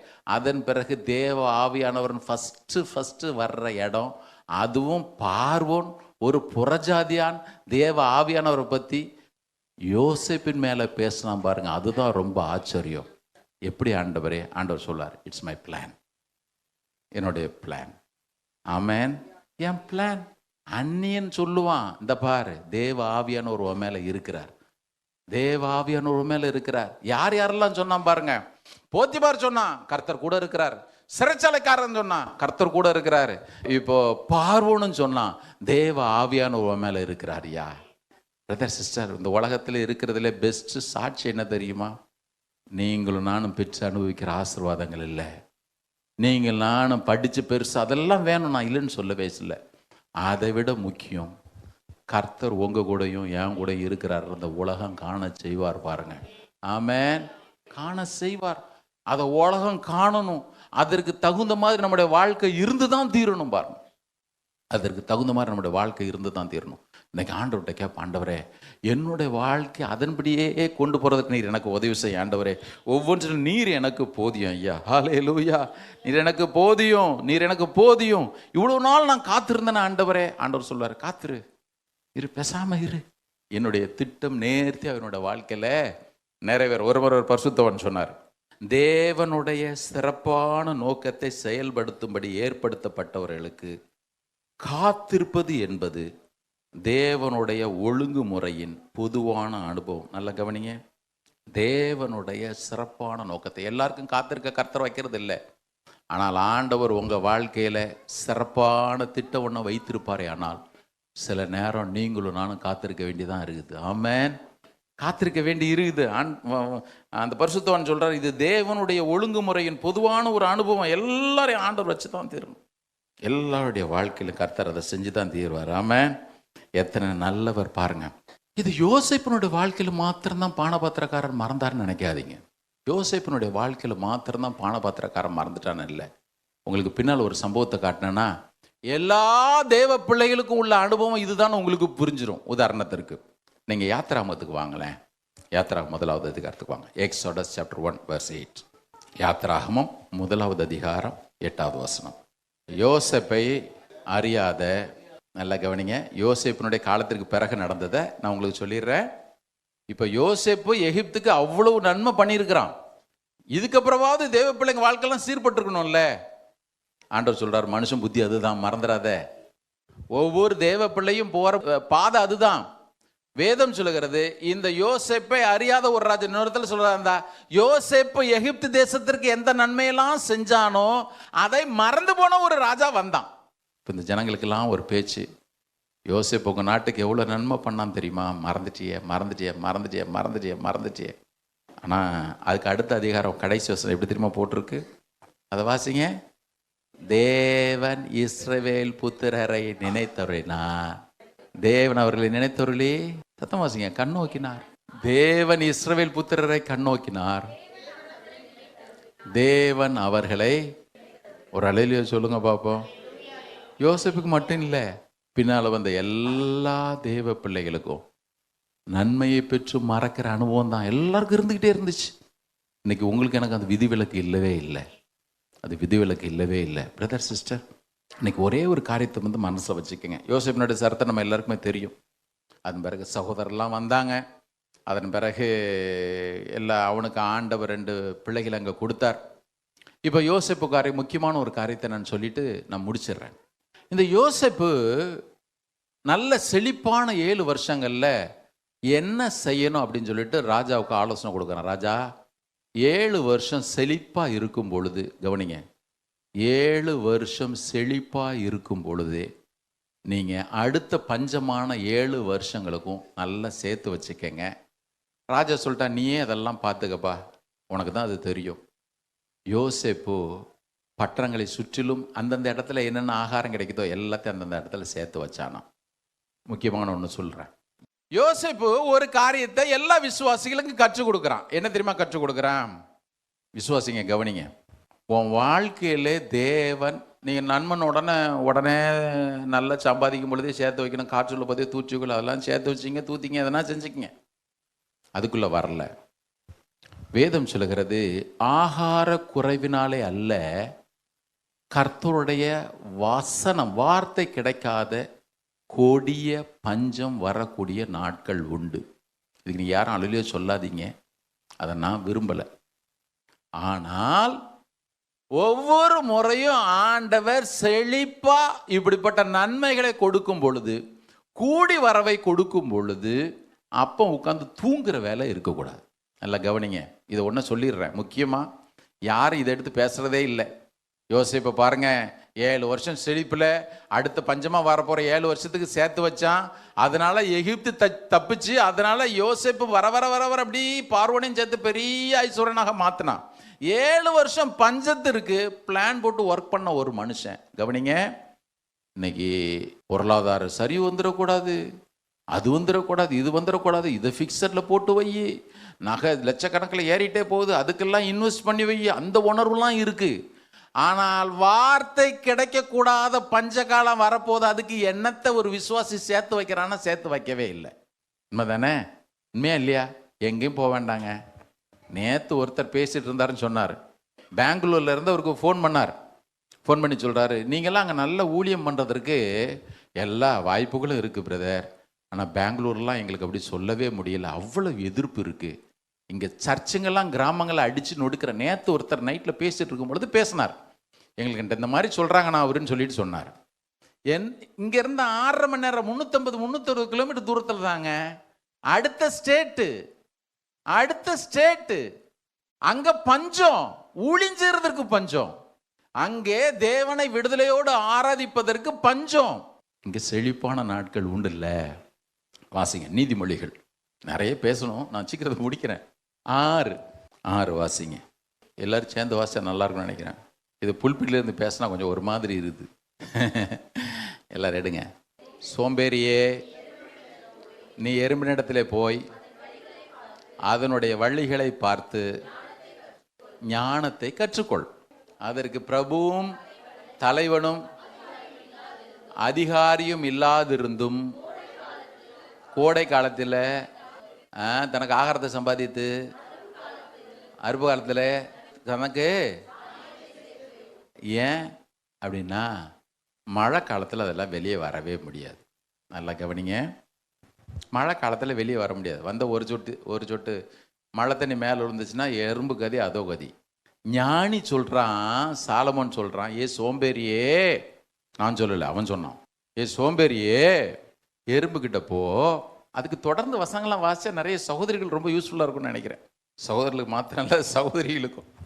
ஏன்னா சில பேர் சொல்லுவாங்க என்கிட்ட வந்து, என் வீட்டுக்காரி எங்கே 7 மணிக்கு 8 மணிக்கு தான் எழுந்திருக்கிறா. எப்பா ஸ்தோத்திரம். நினைக்கிறேன் சாலமோன் 700 + 300 நிறைய அப்படி இருந்திருக்குன்னு நினைக்கிறேன். ஆமாம், இதெல்லாம் பாதிப்பு தானே. சில நேரத்தில் ஒருத்தர் சொன்னார், கல்யாணத்துக்கு பிறகு தான் அவன் ஞானியாகவே மாறுறான் அப்படின்ட்டு. இன்னும் நிறைய ஞானம் உதிச்சிருன்னு நினைக்கிறேன். நீதிமொழிகள் 6 எடுங்க பார்ப்போம். யாரும் கவனிங்க, பிள்ளைங்க கூட அப்படிதான். அதிகபட்சம் 6 மணிக்கு மேலே தூங்க விடவே விடாதீங்க, அது பாவங்க. இப்படி சொன்னாங்களோ உங்களுக்கு புரியுதா இல்லையான்னு பாரு. 10 மணி வரைக்கும் 11 மணி வரைக்கும் நைட் டியூட்டி போயிட்டு வரவங்க தூங்கிட்டு போட்டோம், அது ஒன்றும் பண்ண முடியாது. சைக்கிள் மாறிடுச்சு. அது வீட்டில் புள்ள கொஞ்சம் டயர்டாக இருக்கு, 10 மணி வரைக்கும் தண்ணியை மொண்டு மேலே ஊற்றுங்க. அதை நிஜமாக சொல்கிறேன், சகோதரிகள் நேரத்தோடு எழும்புறத நல்ல வழக்கமாக வச்சுக்கோங்க. பிரதர்ஸுங்க காலையில் எழுந்திருக்கிறவங்க நல்ல வழக்கமாக இருக்கட்டுமே. நான் அது ஏர்லி இந்த மார்னிங் எழுந்துருங்க, ஏர்லி மார்னிங் எழுந்திருக்க வழக்கமாக வச்சுக்கோங்க. அவன் என்ன தெரியுமா சொல்கிறான், எடுங்க பார்ப்போம் நீதிமொழிகள். இதெல்லாம் யோசேப்பு பஞ்ச காலத்தில் செஞ்சது, மறந்துடாதீங்க. யோசேப்பு பண்ணதான் நான் இங்கே சொல்கிறேன்.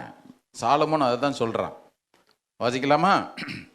6ஆவதுல இருந்து எல்லாம் சேர்ந்து வாசிப்போம். சோம்பேறியே, நீ எறும்பினிடத்தில் போய் அதன் வழிகளை பார்த்து ஞானத்தை கற்றுக்கொள். அதற்கு பிரபுவும் தலைவனும் அதிகாரியும் இல்லாதிருந்தும் கோடை காலத்தில் தனக்கு ஆகாரத்தை சம்பாதித்து அறுப்பு காலத்தில் தனக்கு தானியத்தை சேர்த்து வைக்கும். சோம்பேறியே, எத்தனை சோம்பேறியை பாருங்க. சோம்பேறியே, நீ எவ்வளவு நேரம் படுத்திருப்பாய், எப்பொழுது உன் தூக்கத்தை விட்டு எழுந்திருப்பாய்.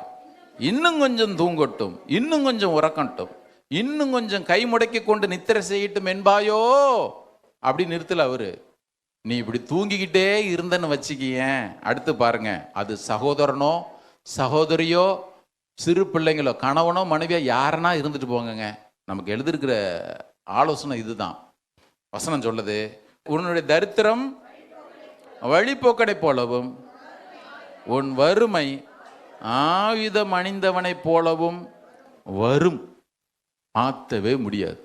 நீங்கள் பேங்கில் கோடிக்கணக்கில் டெபாசிட் வச்சுருந்தீங்கன்னா கூட, நீங்கள் காலையில் 8 மணிக்கு தான் எழுந்திருப்பேன், எனக்கு ஒரு கவலை இல்லைன்னு எழுந்தீங்கன்னா இந்த வசனம் நிறைவேறதை தடுக்கவே முடியாது. வசனம் சொல்லுது, உன் வறுமை ஆயுத மனிதனை போல வரும், தரித்திரம் வழிபோக்கனை போல வரும். எப்படி தெரியுமா வரும்? எப்படி தெரியுமா வரும்? அது என்ன வழிபோக்கனை போலவும்? வழிபோக்கம் மெதுவாக வருவான், அப்படியும் வரலாம். ஆயுத மனிதன் எப்படி தெரியுமா வருவான்? சடனாக வருவான், அப்படியும் வரலாம். சொல்கிறாரு, இப்படியும் வரலாம், அப்படியும் வரலாம். இன்னும் கொஞ்சம் தூங்கட்டும், இன்னும் கொஞ்சம் தூங்கட்டும், இன்னும் கொஞ்சம் தூங்கட்டும், இன்னும் கொஞ்சம் தூங்கட்டும். யாரும் தூங்கவே தூங்காதீங்க. யோசேப்பு அன்னைக்கு ஒன்று தெரியுமா நினச்சான், இப்போ நான் அப்படி நம்ம ஆண்டவருக்கு எடுத்த காரியத்தில் வர்றேனே, ஊழியத்துக்கு வாசல்லாம் அடப்பட்டுக்கிட்டே வருது. நாங்கள் அன்றைக்கு ஊழியம் செஞ்சதுக்கு இன்னைக்கு அவ்வளோ வித்தியாசம். அன்னைக்கெல்லாம் ஹிந்து கோயில்கள்லேருந்து கரண்ட் எடுத்து நாங்கள் ஜீசஸ் சினிமா போடுவோம். நாங்கள் பிரசங்கம் பண்ணுறதுக்கு கரண்ட் எடுக்கிறது ஹிந்து டெம்பிள்ஸ்லேருந்து எடுத்துருக்குறோம். பெரிய கோயில் மண்டபத்தில் சின்ன பிள்ளைங்களை உட்கார வச்சு ஏசு நல்லவர், ஏசு நல்லவர், எனக்கு உனக்குன்னா நாங்கள் பாடி இருக்கிறோம். பூசாரி பக்கத்துலன்னு கேட்டுட்டு அப்படியே இருந்திருக்கிறாரு. இன்னைக்கு ஒரு இடத்துலையும் போகவே முடியல. தெரியும்ல? ஏன் தெரியுமா? நல்ல செழுமையான வருஷங்களுக்கு பிறகு வரக்கூடிய பஞ்சமான வருஷங்கள். பிரதர் கவனிங்க, ஆலயத்தை ஒரு நாள் அசட்டை பண்ணாதீங்க. ஆலயத்துக்கு நேரத்தோட வாங்க. தேவ மகிமை அனுபவிக்கிற இடத்துல எங்கெங்க நல்லா அனுபவிங்க. வார்த்தை கிடைக்கிற இடத்துல நல்ல வார்த்தையை மேய்ங்க. நான் ஏற்கனவே சொன்னது போல, பைபிள் இருக்கும், பிரசங்கமார் இருப்பாங்க, வசனம் கிடைக்காது. வார்த்தை கிடைக்க கூடாத கொடிய பஞ்சம். யோசேப்பு ரொம்ப ஞானி தெரியுமா? தேவனுடைய ஆவியை பெற்ற இவனை போல ஒரு ஞானவான் உண்டோ? அப்படின்னு என்னையா பண்ண? பஞ்ச காலத்திற்கென்று நான் செழிப்பான நாட்களிலேயே எல்லாவற்றையும் சேர்த்து வைக்க ஆரம்பித்தேன். ஆமேன். திடீர்னு ஒரு நாள் தமிழ்நாட்டில் ஒருத்தன் ஊழியம் செய்யக்கூடாது, மதமாற்ற தடைச்சட்டன்னு சொல்லி ஒன்று போட்டான்னு வச்சுக்கோங்களேன். நான் அழகாக நாங்கள்லாம் போய் ஆண்டோட சொல்லிடுறோம், இங்கே பாருங்கள், டோர் ஓப்பனாக இருந்துச்சு, நாங்கள் போய் பண்ணிட்டோம். இப்போ டோர் க்ளோஸ் ஆகிட்டு நீங்கள் எங்கிட்ட ஒன்றும் கேட்கக்கூடாது. சொல்லலாம்ல? ஆண்டவர் மற்றவங்கள்ட்ட கேட்பாரு, அட சோம்பேறியே, சாரி, நான் யாரையும் குற்றப்படுத்தி பேசலை. நீங்கள் நான் ஆராதிக்கிறோம் அந்த இயேசு யார் தெரியுமா?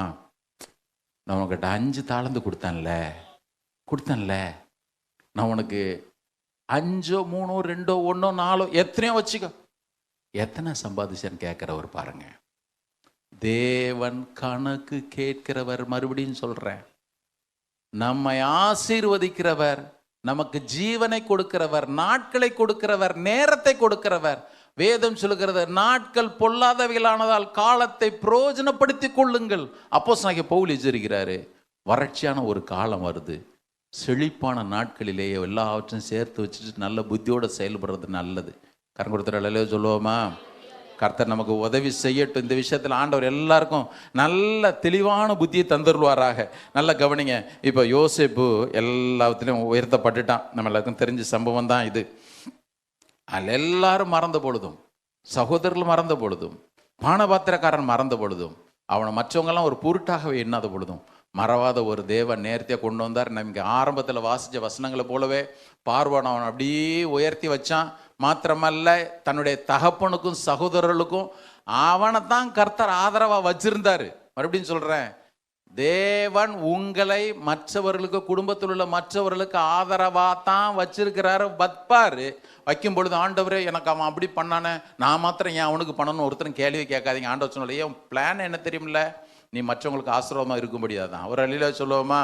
தேவன் உங்களை அப்படி நிலைமைக்கு கொண்டு வரும்பொழுது ஒரு நாள் முறுமுறுக்க வேண்டாம், ஒரு நாள் மற்றவர்கள் செஞ்ச தீமையில் நினைக்கவே வேண்டாம். ஒன்றை மாத்திரம் நினச்சிக்கங்க, இது தேவனுடைய திட்டத்தின்படி தான் நடக்குது. நீங்கள் விசுவாசிப்பீர்கள். அன்னைக்கு யோசேப்பு சொன்னது போல தைரியமாக சொல்ல முடியும், நீங்கள் எனக்கு தீமை செய்ய நினைத்தீர்கள், தேவனோ வெகுஜனத்திற்கு உதவி செய்கிறதற்கு, அவர்கள் பிழைக்கும்படி, ஜீவரட்சணை செய்யும்படி அதை நன்மையாக முடிய பண்ணினார். ஆமென். கடைசியா ஒன்று, இந்த யோசேப்பு கண்டது சொப்பனம். கவனிங்க, எதில் கொண்டு ஆண்டவர் முடிக்கிறார் பாருங்க. யோசேப்பு சொப்பனம் கண்டான். இந்த சொப்பனத்தை நிறைவேற்றுவதற்கு 2 பேருக்கு சொப்பனம். அந்த சொப்பனத்தின் தொடர்ச்சியாக ராஜாவுக்கு சொப்பனம். இப்போ யோசேப்புக்கு பேரை என்ன தெரியுமா சகோதரர்கள் கொடுத்தாங்க? என்ன பேர் கொடுத்தாங்க தெரியுமா? சொப்பனக்காரன். இந்த ராஜா உயர்த்திட்டான் தெரியுமா? அதன் பிறகு யோசேப்பு ஒரு சொப்பனம் கூட பார்க்கவே இல்லை. ஒரு அள்ளியில் சொல்லுங்க பார்ப்போம். கவனிங்க, ஆவியானவர் பாருங்களேன். நீங்கள் நிறைய பேர் உடனே யோசேப்புக்கு சொப்பனம் கொடுத்தேன்னு சொப்பனத்தை தேடிக்கிட்டே அலையாதீங்க. கடைசி நாட்களிலே மூப்பர்கள் சொப்பனம் காண்பார்கள் அப்படின்னு சொல்லிட்டு பெந்தகோஸ்தே நாளிலே யோவேல் சொன்ன வார்த்தையை பேதுரு சொல்கிறான். அந்த சொப்பனம் வேறு. மறுபடியும் நான் சொல்கிறேன், அதற்கு அர்த்தமே வேறு. இந்த யோசேப்பு சொப்பனத்தில் தான் அப்படி தொடங்குறான். சொப்பனத்தில் இது வரைக்கும் வந்துட்டான். ஆனால் வாழ்க்கை முடிக்க முடியுது. எப்படி தெரியுமா முடித்தான்? எப்படி முடித்தான் எடுங்க பார்ப்போம். ஆதியாகமம் கடைசி அதிகாரம் வாங்க. கடைசி அதிகாரம் இப்படி தான் இருக்கணும் வாழ்க்கையில். 24:50-24. யோசேப்பு தன் சகோதரரை நோக்கி, நான் மரணமடை போகிறேன், ஆனாலும் தேவன் உங்களை நிச்சயமாய் சந்தித்து நீங்கள் இந்த தேசத்தை விட்டு தாம் ஆபிரகாமுக்கும், எனக்கு கனவு கொடுத்தாரெல்லாம் பேசவே இல்லை, தாம் ஆபிரகாமுக்கும் ஈசாக்குக்கும் யாக்கோபுக்கும், ஒரு டிரான்ஸ்லேஷனில் ஓத் அண்ட் ப்ராமிஸ்ன்னு போட்டிருக்கு. இதில் ஸ்வார்ன்ற வார்த்தை பயன்படுத்த சத்தியம் பண்ண மாதிரி போட்டிருக்கு. மற்ற டிரான்ஸ்லேஷன்லாம் அவர் ஆணையாய் கொடுத்த வாக்கு தத்துவத்தின்படியே, கவனிங்க, வார்த்தை கொண்டு வந்து நிறுத்திட்டார். நான் சொப்பனம் கண்டிருக்கிறேன், பேசவே இல்லை யோசேப்பு. மறுபடியும் சொல்கிறேன், சில வரங்கள் எல்லாம் ஒரு குறிப்பிட்ட காலத்துக்கு தான், ஒரு குறிப்பிட்ட பீரியடுக்கு. ஆனால் கடைசி வரைக்கும் என்ன தெரியுமா நிற்கும்? தேவன் சொன்ன வார்த்தை தான் நிற்கும். ஒரு அழிலே சொல்லுங்க பார்ப்போம். இன்னைக்கு வரங்கள் உண்டு. நான் மறுபடியும் சொல்கிறேன், ஆவியின் வரங்கள் 100% உண்டு. 1 கொரிந்தியர் 12வது அதிகாரத்தில் பவுல் சொல்கிற ஆவியின் வரங்கள் அத்தனையும் உண்டு. நான் அப்படியே ஒரு ஃபுல் ஸ்டாப் கூட மறுக்காமல் மாறாமல் நான் விசுவாசிக்கிறேன். அவைகள் எல்லாவற்றிற்கு மேலாக கடைசியில் தேவன் எதை திரும்ப கொண்டு வந்து நிறுத்துவார்? தாம் சொன்ன வார்த்தை கொண்டு வந்து நிறுத்துவார். விசுவாசிக்கிறவங்கள எல்லாம் சொல்லுங்க. யோசேப்பு பார்வோன் கண்ட சொப்பனத்துக்கு அர்த்தம் சொன்னான் பாருங்க, அதோட சொப்பனன்றதே முடிஞ்சிச்சு. யோசேப்பு பொறுத்து மட்டும் நான் சொல்கிறேன். யோசேப்பு இப்போ எதை நம்பிட்டுறியான்னு இருக்கிறவன் சொல்லுவான், நான் எதையும் நம்ப போகிறதில்ல, சொப்பனதெல்லாம் நடக்கத்தான் இல்லைன்னு நான் சொல்லவே இல்லை. ஆனால் எனக்கு ஒன்று மாத்திரம் உறுதியாக தெரியும், தேவன் வாக்கு பண்ணி இருக்கிறார். ஆமென். இந்த வார்த்தையின்படி கண்டிப்பாக உங்களை கொண்டு கானானுக்குள்ள கொண்டு போவார். இந்த வார்த்தையின்படி கண்டிப்பாக நடந்து தான் தீரும். என் எலும்பு கூட இங்கே வைக்காத, தூக்கிட்டு போயிரு. பிரதர், யோசேப்பினுடைய சரீரம் வைக்கப்பட்ட அந்த பெட்டி எலும்புகள் இருந்திருக்கும். இஸ்ரவேல் ஜனங்கள்லாம் ஒடுக்கப்பட்ட பொழுதெல்லாம் அந்த பெட்டியை பார்த்துருப்பாங்க. எலும்புகள் வைக்கப்பட்ட பெட்டியை எங்கே வச்சிருந்துச்சோ எனக்கு தெரியாது. யோசேப்பு எலும்பு பார்க்கும் பொழுதெல்லாம் இஸ்ரவேல் அங்கே சொல்லியிருப்பாங்க, இவன் வாழ்க்கையில் அவர் சொன்னதெல்லாம் நடந்துச்சு, இவர் வாழ்க்கையில் அவன் சொன்னதெல்லாம் நடந்துச்சு. ஒரு பக்கம் பார்வோனுடைய ஆலோட்டிகள் அடிக்கிற சாட்டைடி ஒருத்த மேலே விழும் பொழுது, இன்னும் எவ்வளோ நாளைக்கு ஆண்டவரே, யோசேப்புடைய எலும்புகளை பார்த்தோன்னு சொல்லியிருப்பான். அவன் வாழ்க்கையில் தேவன் உண்மையிலவராக இருந்தார். அவனுக்குன்னு சொன்ன ஒவ்வொரு வார்த்தை நிறைவேற்றினார். ஆமென். அவனும் சொல்லிட்டு போயிருக்கிறான், அவர் சொன்ன வார்த்தையின்படி உனக்கு நடக்கும். எலும்புகளை தூக்கிட்டு போயிரு. பிரதர், யாரு நினைக்கிறாங்களோ இல்லையோ, சூழ்நிலைகள் எப்படி இருக்குதோ இல்லையோ, எனக்கு அதெல்லாம் தெரியாது. ஒன்றை மாத்திரம் உங்களுக்கு சொல்றேன், உங்களுக்கு எனக்கும் வாக்கு பண்ணார் தெரியும்ல, ஒரு வார்த்தை கூட அவர் மறக்கவே மாட்டார். ஆமென். மறக்கவே மாட்டார். ஒரு சூழ்நிலை உங்களுக்கு எனக்கும் அனுகூலமா இருக்கணும்னு அவசியமே இல்லைங்க, அவசியமே இல்லை. இன்னைக்கு இந்த செய்தி கேட்டு போறீங்க, நீங்க சந்திக்கிற சூழ்நிலைகளை கேட்ட வார்த்தைக்கு டோட்டலா நெகட்டிவாவே இருந்துட்டு போட்டோமே, ஒன்றில் மாத்திரம் உறுதியா இருங்க. அவர் சொல்லியிருக்கிறார். ஆமென். அவர் சொல்லியிருக்கிறார். கடைசி வார்த்தை ஒரு மனுஷன் சொல்றது ரொம்ப முக்கியம். யோசேப்பிட்ட போயிட்டு கடைசி என்னையா வார்த்தை சொல்றாரு? இயேசுநாதர் கூட பாருங்க, சிலுவையில் சொன்ன 7 வார்த்தைகளை ஒவ்வொரு குட் ஃப்ரைடேக்கும் தியானிக்கிறோம். கடைசி வார்த்தைகள் ரொம்ப முக்கியம். யோசேப்பு உன்னுடைய கடைசி வார்த்தைகள் என்ன அப்படின்னா, ஆணையிட்ட ஒருத்தர் இருக்கிறாரியா, வாக்கு பண்ண ஒருத்தர் இருக்கிறாரு. ஒருவேளை நீ போற பாதை எப்படிப்பட்டதா இருந்தாலும் இதை மாத்திரம் ஞாபகத்தில் வச்சுக்க, கண்டிப்பாக ஆபிரகாமுக்கும் ஈசாக்குக்கும் யாக்கோபுக்கும் அவர் என்ன சொன்னாரோ அதை நிறைவேற்றியே தீருவார். ஆமென். நிறைவேற்றினார். ஆமென். இயேசு உண்மையுள்ளவர். மறுபடியும் சொல்றேன், நாம் ஆராதிக்கிற நம்முடைய ஆண்டவர் உண்மையுள்ளவர். எல்லாரும் எழுந்து நிற்போம். இன்னைக்கு எல்லாவற்றையும் அவருடைய கையில கொடுத்துருங்க. மறுபடியும் சொல்றேன், யோசேப்பை உயர்த்தினவர் நம்ம எல்லாம் உயர்த்துவார். எப்போ தெரியுமா உயர்த்துவார்? அவனுக்குள்ள தேவனை குறித்து ஒரு வைராக்கியம் இருந்துச்சு தெரியும்ல, அந்த வைராக்கியம் நமக்குள்ள வரணும்ல. வரக்கூடாதா? யோசேப்பு எப்படி எல்லாத்திலும் சிறப்பானவனாக இருந்தான்? பஞ்ச காலத்தில் எது எதெல்லாம் வேணுமோ அதை செழிப்பான நாட்களை சேர்த்து வச்சான். அதுவும் நமக்கு வேணும். இயேசு சொன்னார், யோவான் 9:4 பகற்காலம் இருக்கு மட்டும் நான் என்னை அனுப்பினோருடைய கிரியைகளை செய்து முடிக்க வேண்டும், ஒருவனும் கிரியை செய்யக்கூடாது, ராக்காலம் வருகிறதுனாரு. இது பகற்காலம், சேர்த்து வைக்கணும். ஆவிக்குரிய காரியங்களை செய்ய வேண்டியதை செய்து முடிக்கணும். ஆமென். எல்லாத்துக்கும் இன்னைக்கு தீர்மானம் எடுங்க. நான் சொல்றேன், மறவாமல் நினைத்திருக்கிற ஆண்டவர் ஒன்றும் குறையில்லாமல் எல்லாவற்றையும் நிறைவேற்றுவார். விடுதலையோடு ஆராதிங்க பார்ப்போம். தேங்க்யூ. நல்லா துதிங்க ஆண்டவரே. நன்றி ஆண்டவரே, நன்றி ஐயா, நன்றி நன்றி நன்றி நன்றி நன்றி நன்றி நன்றி நன்றி நன்றி நன்றி நன்றி நன்றி நன்றி நன்றி நன்றி நன்றி. நல்லா துதிங்க. மறவாம இருக்கிற நல்லவர் அவர். ஆண்டவர் மாத்திரம் ஒரு நிமிஷம் மறந்துருந்தாருன்னு இன்னைக்கு நம்ம அங்க இருந்திருக்கவே மாட்டோம். உண்மை தானே? கோவிட்ல என்ன மறந்துருந்தாருன்னு இன்னைக்கு நான் இருந்திருக்க மாட்டேன். கண்டிப்பா சொல்றேன். சீயோனோ, கர்த்தர் என்ன மறந்தார், தேவன் என்னை கைவிட்டார் என்று சொல்லுகிறாள். ஏன் இப்படி சொல்லிக்கிட்டே இருக்கிற? கர்த்தர் சொல்றார், ஸ்திரியானவள் தன்னுடைய கற்பத்தின் பிள்ளைக்கு இறங்காம தன் பாலகனை மறப்பாளோ? அவன் மறந்தால் நான் அவனை மறக்கவே மாட்டேன். இந்த அடிமைத்தை எனக்கு ரொம்ப கஷ்டமா இருக்குது ஆண்டவரே. நான் மறக்கல பாப்போ. சிறையிருப்பு ரொம்ப கஷ்டமா இருக்கு ஆண்டவரே. நான் மறக்கல போ ஆண்டவரே. நன்மை பெற்றவங்க எல்லாம் மறந்துட்டாங்களா ஆண்டவரே? நான் மறக்கல போ. நான் உன்னை மறக்கவே மாட்டேன். நான் உன்னை மறக்கவே மாட்டேன். நான் உன்னை மறக்க மாட்டேன். அவர் சொன்னதை செய்யற வரைக்கும் கைவிடவே மாட்டார். கைவிட மாட்டார். எதுக்கெல்லாம் உடஞ்சி ஒட்டிங்கி ஓட்டிங்கி ஓட்டிங்கி ஓட்டிங்கி ஓட்டிங்கி நான் அழுதது உண்டு. ஆண்டவரே, இன்னைக்கு ஆண்டவரே, இன்னைக்கு எனக்கு உறுதியான விசுவாசம் உண்டு. என் வாழ்க்கையில வச்சிருக்கிற பிளான் ஒன்று உண்டு பிரதர். அந்த பிளான் கண்டிப்பா இன்னைக்கு நீங்க ஏன் ஆண்டவரே சிறையிருப்பு கேட்டீங்கன்னு கருத்து சொல்ல, என் பிளான் பா. எபேசியர் 1:11 வாசிச்சோம்ல, எல்லாவற்றையும் தம்முடைய தீர்மானத்தின்படி தான் அவர் செஞ்சுட்டு வர்றாரு. இந்த விசுவாசம் உங்களுக்கு இருக்கட்டும். எல்லாரும் ப்ளீஸ் க்ளோஸ் யுவர் ஐஸ். எல்லாரும் கண்களை மூடும். எல்லாரும் கரங்களை உயர்த்தி மறவாமல் நினைத்தீரையா, மனதார நன்றி சொல்வே. என்னை மறவாமல் நினைத்தீரையா, மனதார நன்றி சொல்வே. இரவும் பகலும் என்னை நினைந்து இதுவரை நடத்தினீரே. இரவும் பகலும் என்னை நினைந்து இதுவரை நடத்தினீரே. நன்றி நன்றி ஐயா, கோடி கோடி நன்றி ஐயா.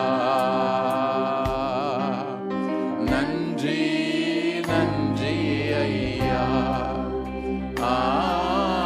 கோடி கோடி நன்றி ஐயா.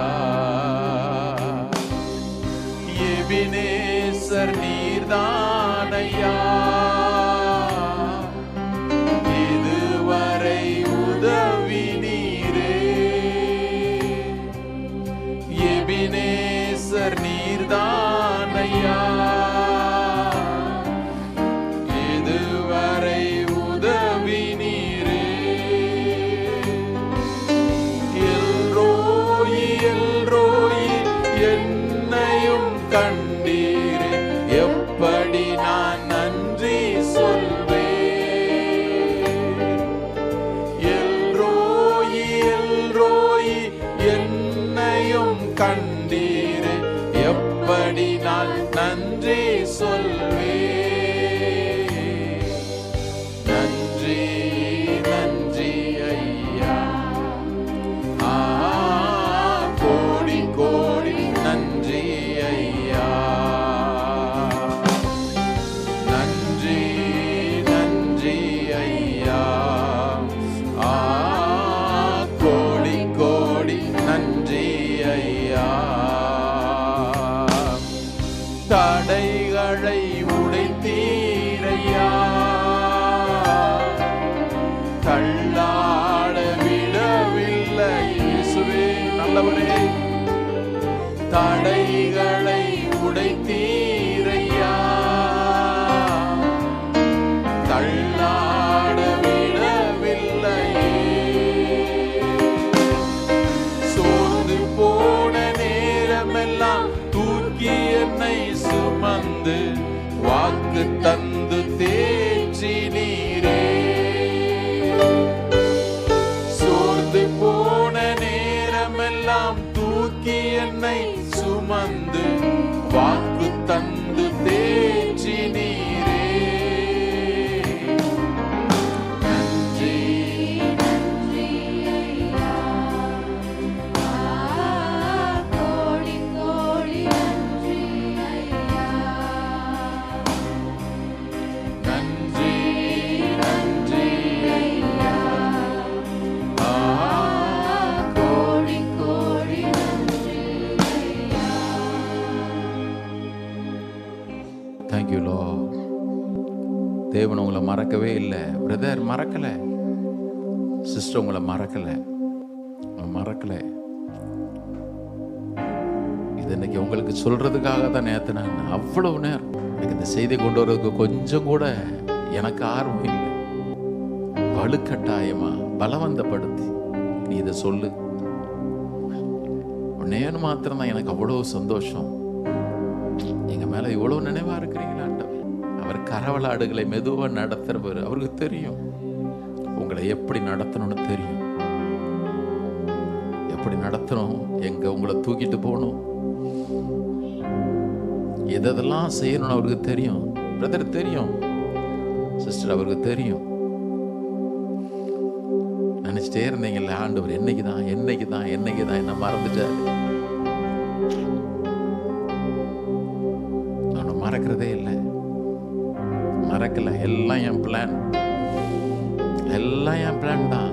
சரி இருப்பா, என் பிளான் மறந்துடாத. ஆண்டவரே, அடிமைத்தனம் என் பிளான் தான், விடு. அன்றியும் அவருடைய தீர்மானத்தின்படி அழைக்கப்பட்டவர்களாய் தேவனிடத்தில் அன்பு கூறுகிறவர்களுக்கு சகலமும் சகலமும், மறுபடியும் சொல்றேன், சகலமும் நன்மைக்கு எதுவாகவே நடக்கிறது என்பதை அறிந்திருக்கிறேன். பிடிச்சிக்கங்க, அவரை சார்ந்துக்கங்க, விட்டுறாதீங்க.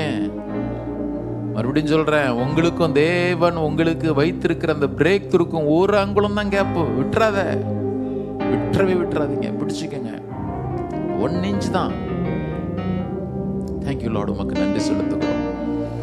பரிசுத்தருடைய பாதங்களை முத்தம் செய்கிறேன் ஐயா. எங்களை மறவாதவரே, எபினேசரே, எல்ரோயி, உமக்கு நன்றி ஐயா. ஒவ்வொருடைய வாழ்க்கையில் தேவனே உடைய அற்புத கரம் வெளிப்படட்டும் ஐயா. அவருக்கு சொன்ன வார்த்தையின்படி கர்த்தர் நிச்சயமாய் செய்வீர். ஸ்தோத்திரம். எல்லா தடையில கர்த்தர் உடைங்க, சுகம் உண்டாகட்டும். ஆண்டவரே, பொருளாதார காரியங்களை கர்த்தர் ஒரு பிரேக் த்ரூ கொடுங்க. வாசலை திறங்க ஆண்டவரே, திறங்க. யோசேப்பு, நீ என்னைக்கு அடிமை கிடையாது, நீ என்னைக்கும் சிறைப்பட்டவன் கிடையாது. தேங்க்யூ லார்ட், உமக்கு ஸ்தோத்திரம் ஸ்தோத்திரம் ஸ்தோத்திரம் ஸ்தோத்திரம் ஸ்தோத்திரம். ஒவ்வொருவோடு கிருபை தங்கி இருக்கட்டும். இன்னைக்கு மாலையில் நடக்கிற ஊழியங்களை கர்த்தர் ஆசீர்வதிங்க. யூத் மீட்டிங் ஆசீர்வதிங்க. விபிஎஸ்க்குள்ள கேதரிங் ஆசீர்வதிங்க. உங்களுடைய நாமம் உயர்ந்திருக்கட்டும் ஐயா. எல்லாவற்றிற்கும் மேலாக நாங்கள் ஒவ்வொருவருமே உமக்கு உண்மை உள்ளவர்களாய், கர்த்தாவே உண்மை பற்றிக்கொள்ளுகிறவர்களாய் வாழச் செய்வீராக. ஆண்டவரே, யோசிப்பை போல கர்த்தரை பற்றிக்கொள்ளுகிற அனுபவத்தில் உறுதியா இருக்க கிருபைதான். துதி கன மகிமையெல்லாம் ஒருவருக்கே எடுக்கிறோம். மீட்பர் இயேசு நாமத்தில் எங்களை தாழ்த்தி ஜெபிக்கிறோம் நல்ல பிதாவே. எல்லாரும் சொல்லுமா, என் ஆத்மாவே கர்த்தரை ஸ்தோத்திரம், என் முழுவதுமே பரிசுத்த நாமத்தை ஸ்தோத்திரம். என் ஆத்மாவே கர்த்தரை ஸ்தோத்திரி, கர்த்தர் செய்த சகல பாரம் மறவாதே. நம்முடைய கர்த்தராகிய இயேசு கிறிஸ்துவினுடைய கிருபையும் பிதாவாகிய தேவனுடைய அன்பும் பரிசுத்த ஆவியின் ஐக்கியமும் ஒருவரோடும் சகல பரிசுத்தவான்களோடும் கர்த்தருடைய வருகை மட்டும் இருப்பதாக. கர்த்தர் உங்களை ஆசீர்வதித்து உங்களை காக்க கடவர்.